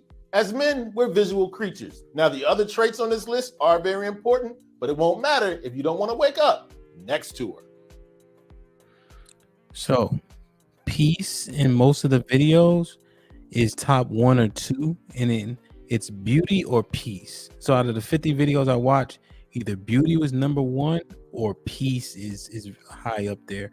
Respect is also very high. But I think this video, all these are 1A, 1B, 1C for men, frankly. So I wanted to put that video out there so now we can kind of talk about it. So those things are peace, beauty, in any order: peace, beauty, or respect, and really the agreeableness, right?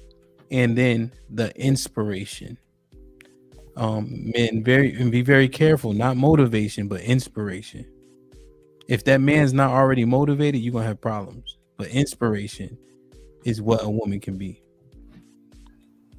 Go ahead, love. Okay, so I was with you. I was checking with everything, literally everything, and I agree 99%. But that whole agreeable thing, that right there, I'm just like, I agree. Respect is important.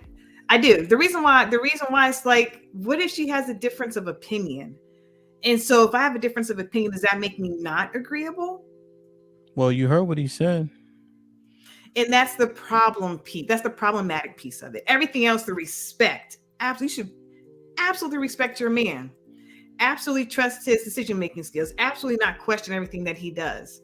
But being agreeable, that one stuck with me because I have a difference of opinion at times, and or adding on or expounding upon what he's saying, thinking, or doing. Right? It's like I have my own mind. And so if me expressing that in a respectful manner makes me not agreeable, then that's problematic. And you want someone that's a robot. What would you say, and Mary, you could jump in. What would you say if he just has a program and he expects the woman with the same values to be on his program? Mm-hmm. Yeah, no. Values are important. You have to. I agree. You can't go far walking different directions. You can't go left and I go right and we go far. That's not going to work. So yes, values, that's equally yoked. I talked about. All I'm saying is agreeable. I'm not going to always agree with you, and I should be allowed to express those times. I don't want to live in fear that me disagreeing with you is problematic or is shunned, looked poorly on. Put it that way. Okay, go ahead, Mary.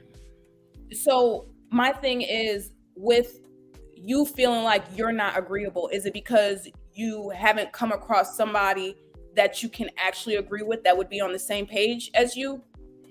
No, what I'm saying is I should be allowed to express my opinion. Right. So being agreeable doesn't mean that you don't express your opinion. If you come across the right person that actually leads, because he did mention allowing him to be a man. So if you come across the right person that's a man, you're going to find yourself not really disagreeing with a lot of things that he says. If you're putting your trust in the fact that that's your man and you're allowing him to lead, you're not going to have a lot of disagreements. It's not you being a lot. Yeah, I agree with you on that. We shouldn't always be arguing. it's not you not being, just somebody that, because the way you put it was more so like, oh, I'm not going to agree with nothing you say. I'm always going to have something to say. Like, that's how it kind of comes off. That's crazy. That's crazy. Yeah, I'm just saying that's how it comes off. Like, you wouldn't agree at all. So we're going to have disagreements. So the way I took it in the video was more so allowing him to be a man. And when you come across a man that can lead and does say a lot of the right things, you're going to find yourself to be more agreeable.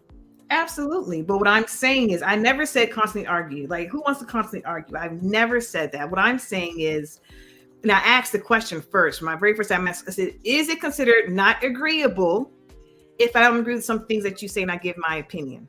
I initially asked that question. Is that considered not agreeable if I have a difference of opinion? I'm not saying always saying white when you say black. That's ridiculous. That is argumentative and combative. Nobody wants that. I am asking a man or the men in the audience, in the comments, what is agreeable? Is it always agreeing with what you say? Because I agree literally everything that man said. Let a man be a man. Let that man lead. We have to have similar values. We have to, trust. I agree with all of that. I'm asking, is agreeable, an agreeable woman, does that mean she always has to agree with you? And if she gives her opinion that's different from yours, is that considered not agreeable? Or if she says, honey, I know you said this, but I think that we should go this way based upon these facts and these variables. That's all I'm asking. I want to know that from a man, Ham. Sorry, I was looking at these. Say it one more time. What's your definition of agreeable? Because there's actually two different definitions. Yeah. So, in terms of like your woman in a relationship, the opinion is valued, right? So for a man not to have it doesn't make sense for him, because you should be his greatest counsel as a helpmeet. Now, when you contrary just for the sake of being so, how you deliver said information, if you think that your suggestion is more than a suggestion, it should be followed. That's when we have issue. But if you say, hey babe, have you considered X, Y, and Z, right? Just as a consideration, then he considers it and says, okay, based on what my wife knows, based on what she's shown, these decisions and her opinions are sound. Let me put this into my final decision, right? It's important for men. You guys, if you do business, or you ever read Machiavelli's The Prince, you make somebody think that their idea, your idea is their idea. Absolutely. So men often will receive your presentation better like that. Right? We don't really want it this, that, and that. Like nobody, we're not dealing with that, because men, generally speaking, don't have those type of conversations with each other. Oftentimes, even the softest men, they will end up in a fight. You've seen fight compilations. It'd be Jimmy and Joe fighting, right? Because at a point it gets there. So that delivery means so much to us. I agree. So the point is, a woman can express her difference of opinion without being considered not agreeable. Correct. Yeah. Okay. It's definitely have to converse. And at the same time, here's where it gets trying though, when he doesn't go with your suggestions. And if he continues, when it doesn't work out, can you say I told you so if it doesn't work out, or is that wrong? As a man, he should, as a man, say, hey, I fucked that up, because he should be ready and willing and able to deal with the consequences. Also, another reason why we want to make the decision is so that we can deal with the consequences by ourselves. Is that healthy necessarily? Not always, but man's natural innate state is to protect his children and his woman, right? So that's his natural nature. He has to live in that, and that's why decision making is so important for us. And that's why sometimes as well, when it does come to men, sometimes don't give your opinion. If it's not detrimental to something that you will take an extreme loss, and your man, your husband, whoever is coming to you, and he's excited about it, he got a plan about it. It's what is going to turn the man off to make him feel like you're always contradicting him is when you always have an opinion that is not in his way. Sometimes you gotta let them be able to fuck shit up on their own. You get what I'm saying? Because again, like Hamp said, they're the ones that have to clean it up. So sometimes just what may come off as you being agreeable to the man is you just not giving an opinion at all and just, support him. Like, yeah, okay. Yeah, I get it. And, I can see your point of view, because I think that's what us as women miss a lot as well, is whether it's relationships, familyships, friendships, everybody don't need to hear your opinion. Go ahead, Shan. So if he wanted to invest in something, which is like, say, a gamble, and it's your mortgage, would you agree with that? That's why I said something that's not detrimental. Oh, okay. So that would be detrimental. Okay. Right. Finances are always detrimental. Okay, I'm about to say I missed that one. Okay. But here's the key to those decisions. That's when you have to stand in that agreeable nature the most. The conversation still has to happen. But when it really hits the fan, that's when you really know who by your side and who holding you down. So if she can agree about if we're going to Mickey D's or not, that's cool. But if we want to take out a second mortgage or whatever the case is, and you have a dream, right? We want her to stand in that agreeableness at that time when the bullets are flying. And thank you for saying that, because that's the point. Because I hate when we talk in hyperbole. Disagree with him all the time. Disagree with him every time. No one's saying that. I'm talking about stuff that matters. When I see you trying to make a decision with the finances, do a second mortgage on the house, I don't think we need to do that, because of these different variables, and we don't agree. I wouldn't mind my difference of opinion. I wouldn't mind it though, Asia. I would. No, I'm talking about me. I'm talking about me. Yeah. So Asia, I would. But does your man have the final say in that household? And that's where the trust really has to come in. And you have to be very honest, because he has the final say. Not an Asia house. Not an Asia house. Everybody mute, goddammit. Asia, answer the question. Does he have the final say? Hold on a second. Yo, you ain't about to tap dance. The girls ain't about to be shaking their head. You can't see them. So, you on the hot seat. You don't like that shit. I ain't never seen you lost for it. Let me bring the ladies back up so you get comfortable. So me letting him have the final say so in the house when I know it's a bad move. I gotta be real right now. I can't go with popular opinion, and that's why you sing. I don't really care about that right now. If this second mortgage on the house, I would be like, no, and you need my signature, we got to talk this out some more. How you know it's a bad plan, though? I'm talking hypothetically. If it's a bad plan based upon these different variables, but like Ham said, he has a dream to fulfill his dream or whatever. And I'm like, these variables, what is lining up? Yeah, this 8 out of 10 is saying no, but you're really holding on to the 2, sir. My man's holding on to the 2. And I'm like, yeah, this doesn't make sense. I'm being real. I'm like, we got to talk this out some more. Prove to me that this impacts both of us. And I'm just being real right now. Yeah, I might get ate up in the comments, but it's okay. It's tight, but it's right. Well, I feel like if you're gonna let him have the last word, he's gonna have to have the last word in everything, regardless of whether you feel like he should have it in that particular situation, like refinancing your house or something for his dream. Have the conversation. Chris, share your opinion. Said in the beginning, I didn't hear the first part. I'm asking. You said if you let him have the last word, he'll always have the last word. No, I said I feel like if he's going to have the last word in your household, he should always have the last word, and that's whether y'all going to McDonald's or whether y'all refinancing your house. Because if that's how your relationship is going to be, it's going to be in all things. And that's not saying that you're not going to have the conversation with him about that, but kind of like what Ham said, like if he gonna mess up, let him mess up. Y'all just want to pick them pieces up together on the back end. Yeah. I don't agree with that. And it's gonna be rough. I'm not saying it ain't gonna be, stuff in the middle of that, but yeah, I'm just being real. Like I said, eat me up, y'all. But I'm just being real. Eat me up. It's McDonald's. I don't care about McDonald's. Stop talking about McDonald's, y'all. Real life real life decisions. Does he have the final say so? When it could has potential to be financial ruin for y'all. Are you gonna have the because final I feel like that's fine. I'm saying no.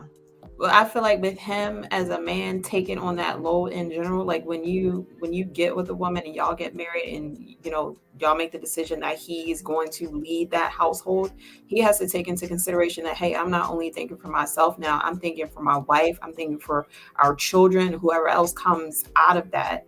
So he has to wholeheartedly try and make the right decision, and y'all gonna have the conversation, and if it mess up, it's all on him. And hopefully, you'll be there to support and pick it up and whatever.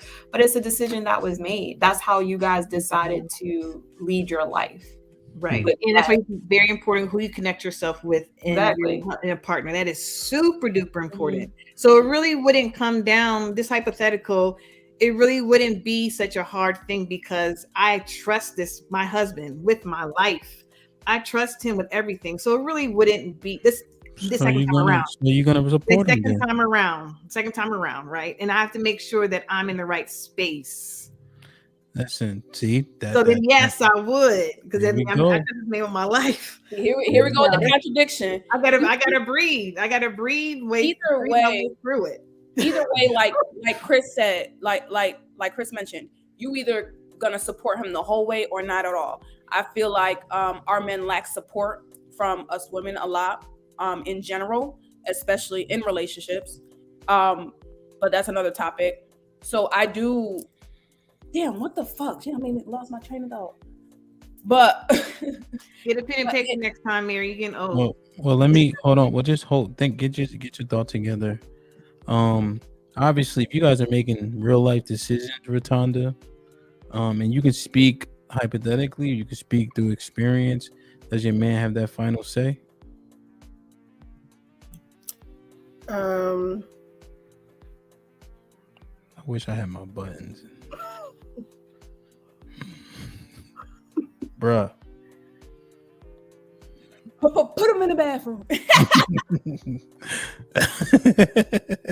All right, Rotunda, think about it. Sis. Wait, ask it again. That bruh and that got me. Ask me. So this is a hypothetical, but you guys are making real life decisions, which means this is a very substantive relationship or marriage, right? So he wants to refinance the house, right? To fund a business that he's been dreaming about, a food truck. I don't know. And you don't necessarily agree with it. How you gonna act? He just better be ready to deal with. You think the cons outweigh the pros? Let's say. Go ahead. He just better be ready to deal with everything that comes with it if it fails. Jesus That's Christ. all. Now hear the tone. Okay. Say, nigga, I told you so. You can hear that in your head right now. Food truck ain't selling. He trying to force sell the shit. I told you not to buy that shit. I told you don't do this and then third. That's why you stupid. That's why you cross-eyed. All types of shit. Nah, I wouldn't say all that, but I would. I might say some of that because certain industries are just vicious. So you know that off the top. So if you're taking that risk and you bringing me along with it and the kids and the mortgages and everything else, then come on, like you better have a plan. You better work till you can't work no more. That's all. That's what I would be thinking. I feel like we all have this negative connotation, like kind of around it, though. Is that because we've probably been with guys that ain't been about nothing. But I feel like when you get with the right one that is leading you correctly, you're not gonna have an issue. None of that. No, being realistic, entrepreneurship is risky. So I mean, that it just is what it is. Either it's gonna work or it isn't. So we're just being realistic. I like entrepreneurs. I mean, I would encourage certain businesses, but if he's got this magic plan and he just knows this is gonna work, and I'm like, that's probably a little shaky, but that's just that. But Rotunda, you got your thought? I feel like I would allow him to lead if he was an expert in what he wanted to do. What if he wasn't? I'm just saying, like if he's like a construction worker and he's just like baby, we're gonna take the second mortgage out in this house, and I'm gonna get a food truck. And I'm like, who's cooking the food? Like, what are you doing? Like, what? But if he's a chef, right? And he was like, I want to get a food truck. I'm like, all right, let's get it, because you're a chef. They like your food, they whatever the case is. My thing is, I mean, I would allow him to lead if he was experiencing what he was doing. I can't, we know the scriptures say, wisdom, wise man, all of that. A wise man is not going to say, I'm going to take out a second mortgage on a food truck when I don't cook, or I don't know where the truck is coming from. He's not going to do that. So like the panel, like Mary said, if he's straight and he know what he got going on, then yeah, I'm gonna let him do what he's gonna do. But if it's not in his field and he's totally thinking that we're gonna pop something out of thin air, no, that's not gonna happen. What if I told you how women seem to take exception with the word submission? That's why I made it a little bit more palatable by using the word agreeable, and that's the reason why I picked that clip. What if I told you men have take exception with you talking about you gonna allow him to do something? Because I noticed a lot of y'all said I would allow him to. You can't. You're right. I agree with that statement. But I also don't have a problem being submissive to a man that I respect. Me either. I've said that on plenty of podcasts. I have no problem being submissive. How do you think? Question. Well, because you respect the man, are you on the same page with Rotunda? Yeah. How do you show a man love then? I learn his love language. Exactly. I learn him. I study him. I said that before. No, good answer. They're both wrong, Shannon. How do men really receive love? I ain't gonna say she wrong, but you. No, I'm telling you. You said, how do they? You telling me how they receive love? Now, both of them are smart as hell. They both dead ass wrong. So, how do men receive love? How do we know what love? How do we recognize love from a woman? I would say affection first. All right, Shan, mute your mic. Chris, go ahead. I was gonna say by allowing them to be a man. Allowing. Here we go with the buzzword. You know what I mean by allowing, basically stepping back and letting them be who they are naturally. Mute. Okay, so stop taking those words like literally. Can we please let somebody answer now? You just answering, you're just saying stuff. Well, you tell us. All right, tell us the answer, Ham. I have a question. I think you know what I'm trying to say. This is being difficult. I got a question. At me. Mary, you don't know. No question. How does a man receive love? How does he recognize it from a woman? The same way he did his mama. She showed him some affection first. So I'm gonna say, can Mary answer, please? All three. Go ahead, my bad. Go ahead. All the niggas on the top, wrong. I personally, nigga with the dreads in the middle, wrong. Go ahead, Mary. From my experience in relationship, it's always been the support. Closer, wrong. Sis. Damn, y'all getting on my nerves. No, I just think it's the way she takes care of the children, the household, him, and giving them some peace, I guess, and sex. That's a lot. You just try to name everything they didn't say. Right. She just had to go down the laundry list. Come on, sis. She did mention affection, but she didn't say the word. She didn't say the word. All right, let me share. Listen, just be yourself. I know what y'all gonna say, but I think this was a good clip. The people that know me, I think I know what y'all gonna say.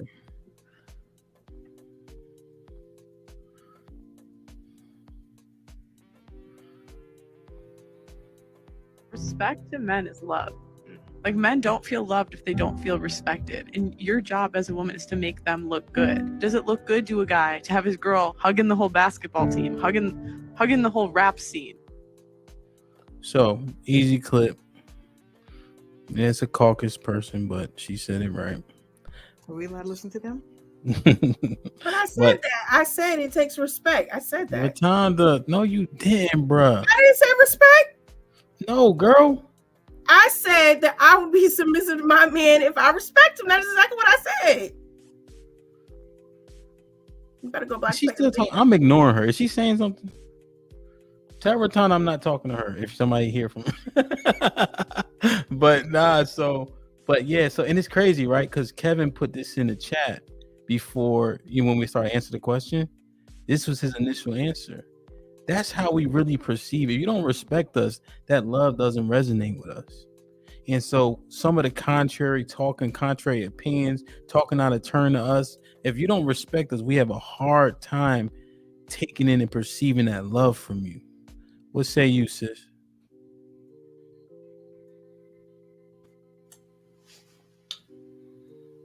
What'd you say? No, I didn't. Wait, I do got something to say. I think, but love is actionable. So we name actionable Respect. stuff. So, okay, how you talk to him, right? How you address him. Do you serve him his food first, or do you serve the kids first? Right? Do you ask him how his day going? Do you check on him?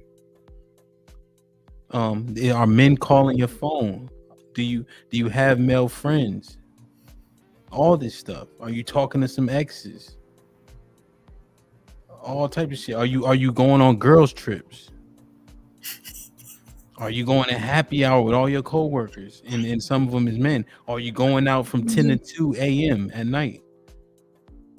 This is all respect shit to men. It sounds so crazy. This is how men feel. If you dating men and they're not saying this out loud to you, I'm telling you right now, they feel this way to some extent. So him, because everything I get with, I usually, tonight you've been very agreeable. Thank you. I know you love me because you're being so agreeable tonight. But I just have like those one little itty bitty things you be saying, and one of them was the girls trip.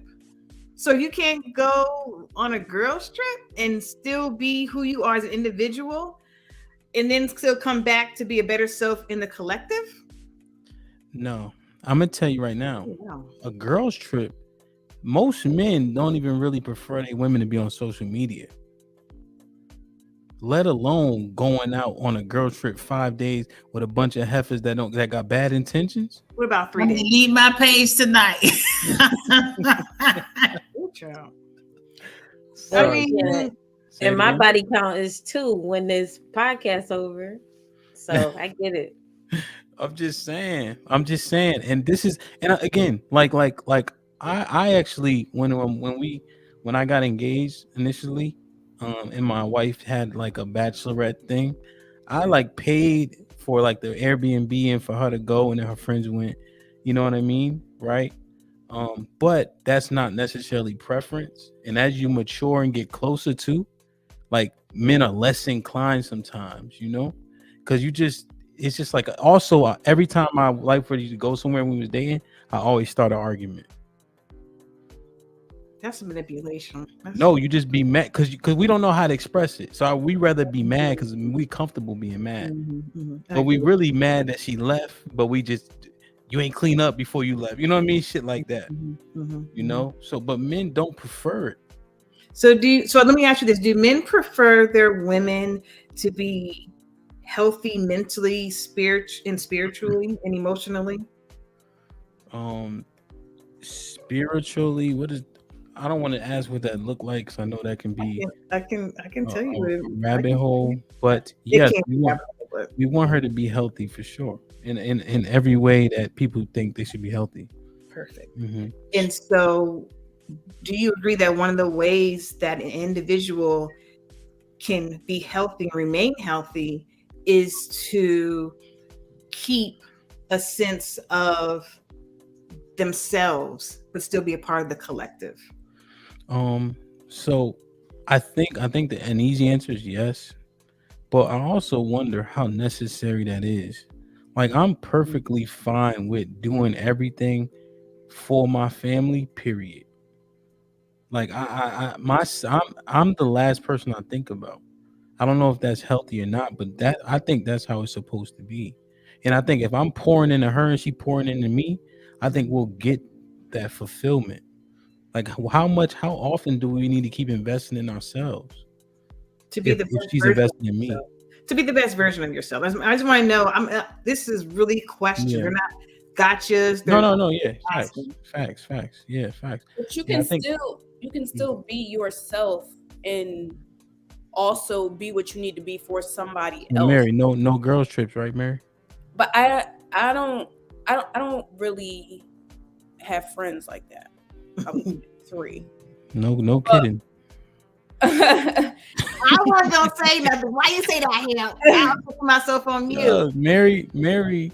But that's because who I am. It has nothing to do with my lifestyle. I've always been that way. You always been that way. That's why I said. Yeah, no, I you know my personality. But Mary, don't dodge. No girls trips, right? I mean, if I wanted to go, I could, but I don't have the desire, if that makes sense. So a lot of things with me having a spouse, 4 kids, 2 dogs, damn, I really don't feel like I have voids that need to be fulfilled other places. Okay. Like if I'm working on me and my mental health, that means it's about me. It's not about girls trips and hanging out with bitches. I don't care about none of that. That's fine. So, yeah, but okay, stay right there, Mary. I'm glad you said that. Because who you are, you don't have a bunch of girlfriends. Fine. But I thought it was even him just saying you going out of town without the man, right? So if you want to go into solitude in the mountains for 2 or 3 days to be the best version of yourself because you need to get a mental health respite, are you going? I don't need that to get in a place mentally. Hypothetically. Can we ask somebody else? Hypothetically, I could if I want. He actually just asked, you know what I mean, if I needed that, you know, due to the type of work that I do and things like that. He asked me if I needed some time to just get away from here and just kind of just regroup. But I don't, I'm somebody that goes to therapy. So that's 1. And 2, I have other things that I can still be here. Are you going on a girls trip? I don't have girls to go with.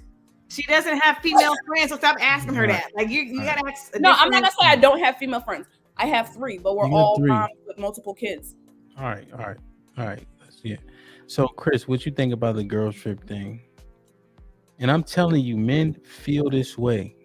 There's levels to how they feel it, but I guarantee the men that you want, high value men, right? That they have their pronoun they was born with, men. That this is how they feel. And people layer it as insecure. I don't even know why, but it seemed to be layered like no, this is just genuinely how we feel. Our woman is ours. That's how we feel. Is there a difference between a girls trip with single women and a girls trip with married women for y'all? No, just like no girls trip at all. I mean, again, the men feel this way, but how it manifests, your man might still be like, all right, go ahead. But I'm just telling you, it's a feeling like, you know what I mean? Because as soon as something happens, you're gonna be kicking. Yeah, I wouldn't. Girls trips are great. Like I know a lot of people that do them. I personally wouldn't because I don't want to hang around with just only women. That's just a little too much for me personally. But I'm all for it if that's something that somebody wants to do. Okay, Shan, you know your man don't really fuck with girls trips. You still gonna rock with him?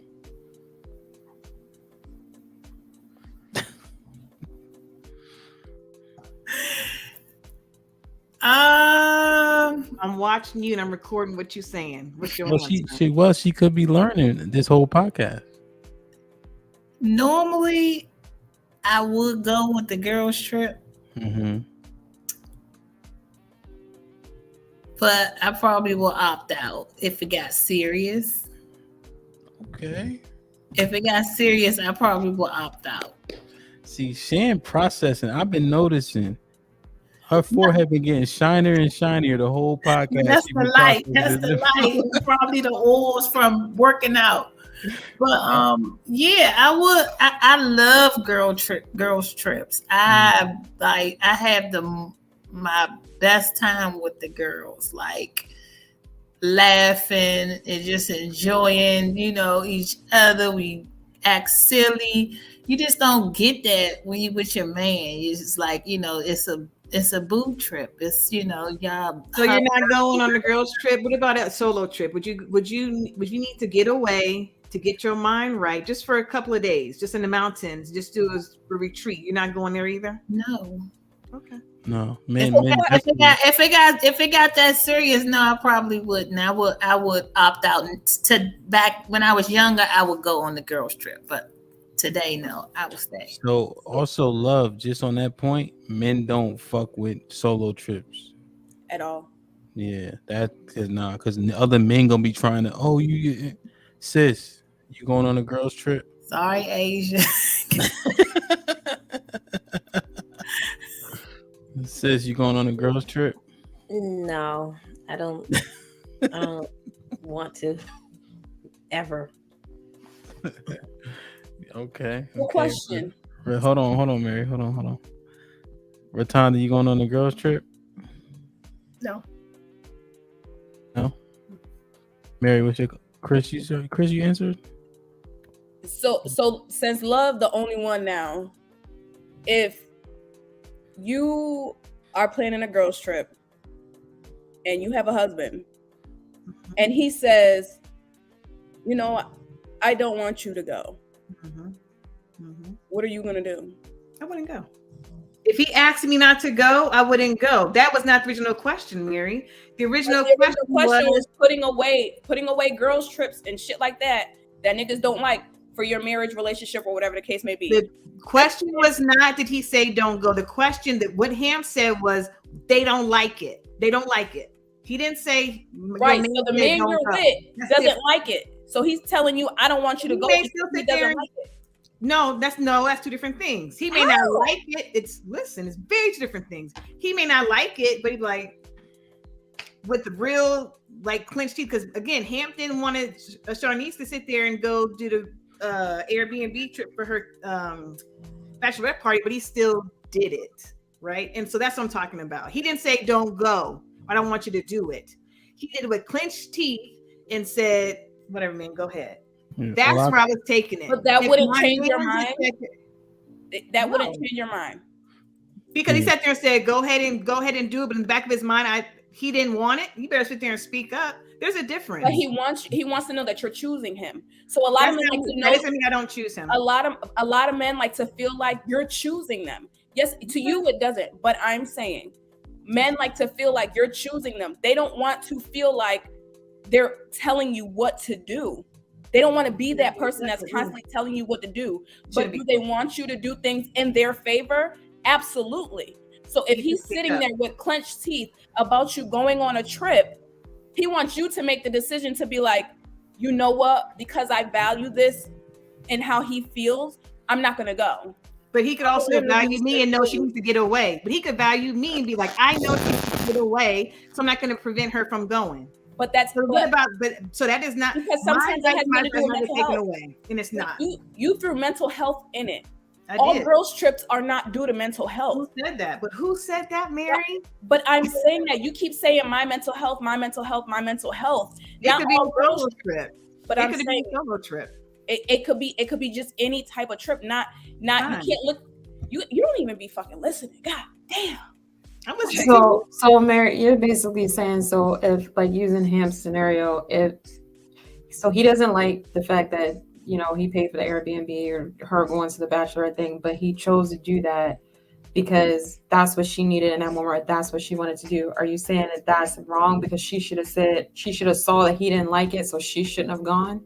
I don't think that, to me, that specific situation doesn't count because it's a bachelorette party. This is a celebration for you getting ready to get married. This is about you specifically. You get what I'm saying? So I don't correlate that situation. I'm talking about different scenarios, same kind of circumstance. He paid for a girl's trip for her to go, even though he didn't like it.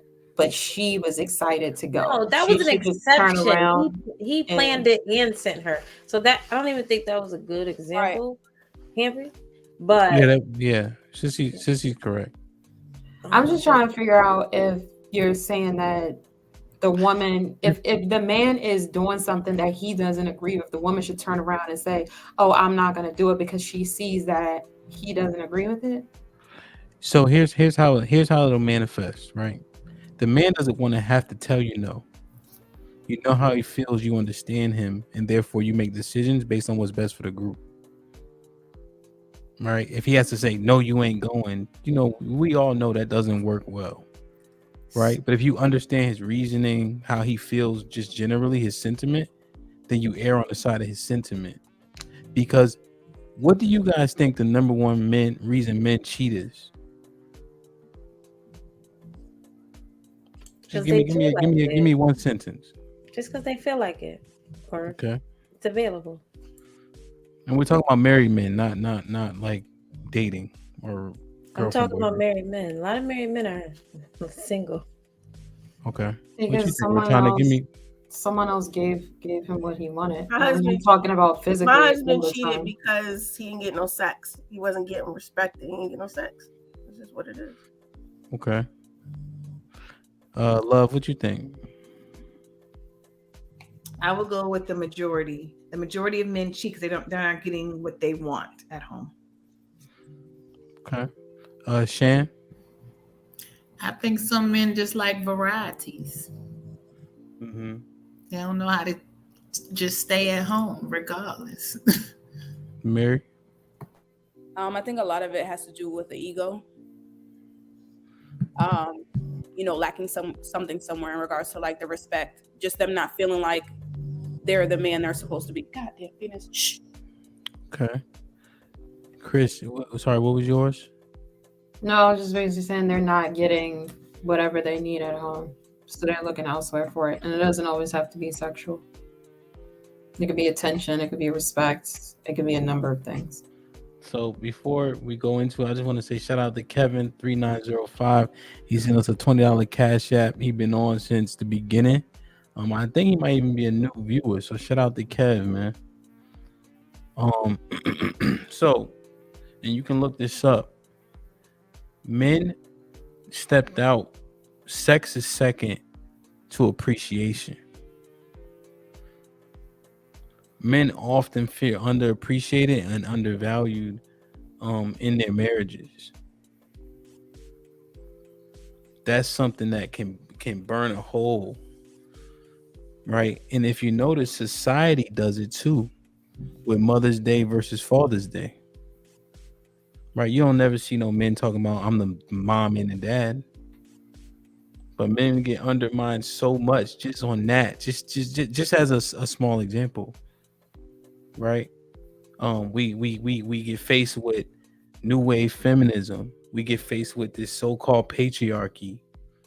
Like men, like the man who's waking up at 4 o'clock in the morning, getting on the back of the dump truck is somehow benefiting from this patriarchy. He literally doing that for his family.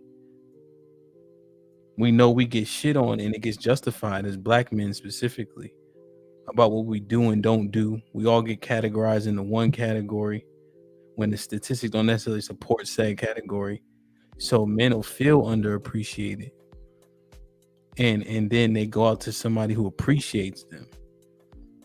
Because if you're talking about a high value man that's been having sex since sex, that can't be the only thing. Now, is monogamy necessarily natural? That's a discussion. But appreciation was one of those main things that caused men to step out, and obviously sexless marriages is very close. What do you guys think about that? That's challenging to digest because your children barely appreciate you and you have to do everything for your children. And you don't give them up because they don't say please and thank you. You still go to the end of the road and back for them. So men, you guys find these excuses like lack of appreciation and say, oh, we wanted to go hit that around the corner. No. You saw her on Instagram, saw her on Facebook, you saw her out at the club, and you hollered at it and you wanted it. I like when men take accountability for their actions. Okay. Chris, what you think? The lack of appreciation is one of the biggest factors. I can agree with that. I mean, I feel like just as a black man in general, it's already hard enough out there in the world for them, and then just to come back to your relationship where you want to feel that and you don't get it. I can see how it happens. I don't agree with it, but I can see it. Anybody else want to comment on appreciation being the number one factor? I agree with sis. Go ahead, Mary. I was saying I agree as well. I mean, I as a woman would leave somebody for lack of appreciation, so I can see how a man would go cheat for lack of appreciation. What you think, Shan? I agree, but the question I have is, do you have to tell someone you appreciate them, or do you show them that you appreciate them? I think it's a little of both. I think words of affirmation help men. I think oftentimes we may be expected to just do and go, but if my wife, one time she left this note on my computer, like 3 years ago, I still got that note. It's like a sticky note. It don't stick no more, but I still have it. Right. And I'm pretty. I may say thank you, I appreciate you. But they think you playing like, or you want something or whatever. No, that's me telling you I appreciate you. Well, maybe the consistency of it. It won't feel so. I don't want to call you frivolous, but it won't feel certain things, Okay, I'm just asking. It's the little things that matter. Even with my husband, I pack his lunch every day for work and make him breakfast every morning. I leave a postcard with some type of I write down a motivation or any type of thing that could just make him feel good, and I stick it in his lunchbox. Yeah, those things go far. It's like little things like that. That's very nice. Let me ask for Tanya. What do you think about that? I agree. I learned that. That was a learning lesson. Okay, that's good. So you're saying throughout your experience when you were married or whatever the case? Marriage was my main learning lesson in life on how to kind of deal with people in general. Okay. I feel like the comparison to children, though, that sis made is a little off, though, because children are children. I mean, we grown. You should know better. Like, if a person is communicating to you that they're not feeling appreciated, you need to do something about it if you value that relationship. But your husband is your family, so we're talking about lack of appreciation. So now we're blaming women, not saying please or thank you on a day he needs that as his way, as a reason for him to go out and cheat. But we're not talking about one day. I said I can see how it happens. We're not talking about one instance. It could be something that he's been talking about for a while. We're not saying like, oh, one and done. I didn't say thank you, so he just went around and cheated. Men use any reason to cheat. They use any excuse, any reason to go cheat. What does you getting lack of appreciation from your wife have to do with fucking another bitch? Appreciation is bigger than please and thank you. It's bigger than please and thank you. Yeah, that's what I'm trying to say. Like, I feel like that's. I just need an answer. I need an answer to that question. What does me not saying please and thank you, making you putting a little note in your lunchbox have to do with you fucking another bitch? Well, I need an answer to that. Here's how it actually. Simple. Here's how it actually. Go ahead. I was gonna say here's how it actually manifests. It manifests in please and thank you. Sexless marriages is always something. The house isn't peaceful. The house isn't well kept, right? You cooking me spaghetti, right? The lack of appreciation shows up in so many different ways. We all know spaghetti is a struggle meal. No offense to the strugglers, right? And so all these things are happening along with the lack of please and thank you, right? And I don't think we understand it now. You mentioned children. So in this hypothetical, children are involved, right? I'm not going to leave my children because of these things that I'm lacking when I can potentially get these things somewhere else and none of my household is affected. So that's how men think, because we lose during divorce, right? And so I'm going to keep my household whole, right? And I may try to fulfill those things elsewhere. Not wrong, right, or maybe wrong, right? Just based on what we know, but that's how men process that information, sis, because it is, I don't want to lose my children. I want to be with them every day. but I still have needs and I want to feel respected and wanted. So that's how it happens a lot of the time. And I think it goes with the lack of Hold appreciation. on, Mary. Let me finish. I just took a pause. I wanted that to sink in. Secondly, think about this. Men's provision, right? If he pays most of the bills, just in a maybe in a more traditional sense, he pays most of the bills. He protects the house whenever necessary. He makes sure he does those things, make sure that the car is ready. He kills bugs, cuts the grass, the shit that men do. And he's paying the 80% of the bills, 75% of the bills. What happens as women? So the things that we value, they start to dissipate. Sex becomes less. Maybe your look, even though that shouldn't the only thing that matter. The look may go, your looks may fade a little bit. You may gain a little weight for whatever the reasons are, right? But these are the provisions you provide to men. Whether you think them superficial or not, these are the things that we value. These are things that we want. So I'm going to still pay the bills, but all my provisions are subsiding while I'm keeping up my end of the bargain. That's how men think too. I'm just telling you how we process it. Before y'all be like, that's bullshit. This is how niggas process it. Like, damn, I'm still paying the bills. I can't get no cheeks. But you're getting the respect. Remember, you're getting the respect. You're getting the submission. Remember, men value those things. So you're still getting the respect. You're still getting the submission. You're still getting the appreciation. Now, if she got fat, okay, fine. If she can't have sex because she's dried up through menopause, okay, fine.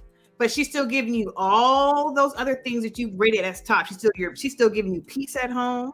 She's still being accountable. Beauty and respect go for like 1 and 2. I thought you said I thought homeboy Kevin said submission and respect. For love. Okay, but so I'm still showing you love. I'm still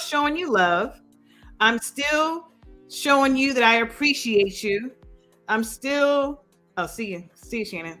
So I'm still giving you those things right there. So why the fact that she got fat and is not giving sex but maybe once a week or maybe once every 2 weeks because of health issues? Why is that such an offense to y'all? And you'd be like, well, we still got to provide, have provision. Why can't you still give me what I need? You see what I'm saying? Like, I'm still giving you all these tops. Yeah, no, I don't think you're wrong. But beauty, from most of the posts and from what I understand, is usually number one. So I think they're all very important. But that presentation of your wife means so much. Sex is very important to a man. I'm just saying that these things fade, but we feel that we keep our end up, right? That's how we feel, and then these things aren't happening, and we feel like it's unfair. Feelings are frivolous. And I'm not being nasty. I'm being very feelings are frivolous then, because you can feel like you're getting the short end of the bargain or short end of the stick, but I'm still giving you Agent, everything. That's why I said feel. Yeah, I know. But I'm giving y'all insight into like men feel these ways too, but oftentimes we're not articulating well or at all. Mm-hmm. Right? Because can y'all change though? But can y'all change? I'm saying you feel that way, right? But can there be a maturation for y'all change and not be so offended if you can't get cheeks as often as you want? If we can get real respect and submission, real respect and submission, I hear you. I think you guys will see more change come. Okay. But we really need that though, because like just to be vulnerable, like if I'm talking about myself, right? Like I don't hear a lot of noise, but the most noise that sometimes I hear, like when it's a rough patch at home, is at home. Like motherfuckers don't talk to me no type of way. And I'm not even saying it like I'm big and bad, but I'm hard to beat up. I ain't saying it's impossible, but like Chris and I work. She know like motherfuckers don't, like I don't deal with that. You know what I'm saying? So then you don't want to come home and your peace be interrupted in the only place, right? You know what I'm saying? Where everywhere else, like, everybody applauding and singing your graces for good reasons. So that can happen. You know what I'm saying?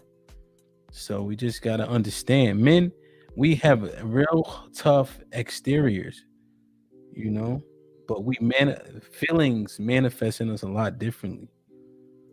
They really do. So we get respect right? In real submission, you can get the world from a man. If we gotta fight you like another man, you probably get less from us. And that's real talk. And I appreciate you saying that, because I can be just as vulnerable. It takes trust though, right? It takes trust. Yeah. But I think that's lacking because of, we talked about this before, with trauma and whatnot. But if we can really get vulnerable with one another, we would be unstoppable as Black men and women. We would be unstoppable with one another, and the strides we would make with each other and in the world. But it's just, walls are put up and nobody wants to be vulnerable sometimes, and communication is lacking. But that's real. Like, I could give my man the most respect and love and everything he needs. But, women have to work through trauma and bring their walls down and, and whatnot. But that was real talk. I appreciate you even being that transparent. No, 100%. All right, everybody give it up. I don't have my buttons. You know what I mean? So listen, this was a dope conversation. What the hell did I call the show? I done forgot what the fuck the name of the show is. Women's POV. Oh yeah, point of view. We're gonna do this much more often. Rotunda, for it to be your first time, you did a very, very decent job, man. Thank you. Yeah. So that's dope. Please read 1 Corinthians 7 again. But anyway, I don't I'm gonna stop saying Jerry Springer, right, Asia? Why I keep giving him so much credit? Yeah, that's your little superhero. You stay to the same Jerry Springer, but it works. Go ahead. And I don't really fuck with Jerry Springer, but I do like one of his constructs. Mary, final thought. Marriage ain't for everybody. We will never be married. Chris, you're on mute, smart guy. I do that every time. I think for relations with work, both parties have to be equally yoked, and they both have to communicate what their needs and wants are. And if that's something you can't provide to the other person, you just need to be honest and move on. Or Rotunda? Learn yourself, and learn your spouse. It goes a long way. Yeah. Sis?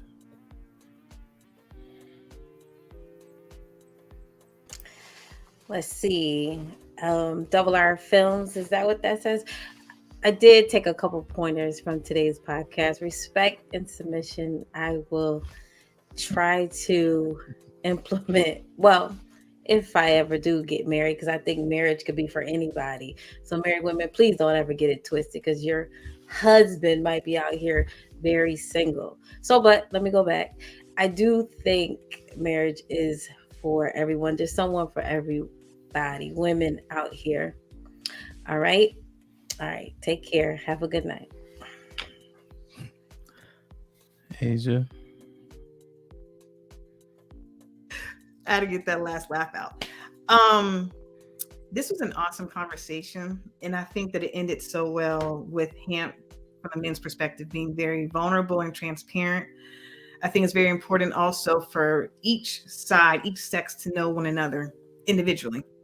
Know yourself, know your partner, and be true to yourself, because you won't be good to either one of you if you're lying to yourself. This is a very important conversation that we had, and I just want us to be vulnerable and transparent with one another, Black men and women. And we, like I said, we would be unstoppable. This would be the great world that we would continue to produce. So much love, y'all. Yeah. Shout out to Kev. He said we are awesome. We appreciate that. This was a dope conversation. I appreciate the ladies giving me the space to kind of speak for the fellas, and the fellas in the comments kind of seconding even some of the stuff I said before I said it. I think we got to do a better job of listening from a lady's perspective, and we got to do a better job of communicating from a male perspective. And I want you guys to thoroughly understand, it sounds very Neanderthal-esque how we think. This is how we think.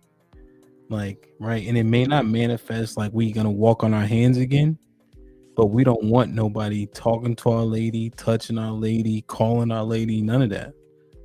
We feel some type of way about everybody that you've been with before us. These are real facts. Nigga come down, nigga start sucking their teeth. The fuck out of here, nigga. I'll beat your ass. You don't even know them, right? But that's how men really feel. You know what I'm saying? So just take time to listen, to understand it, whether or not you agree. But just know that the men that you are looking for, right, that hold the key to relationships, this is how they think. Different levels, but this is how they think. All right. Like, share, subscribe. Tell a friend to tell a friend. And we out.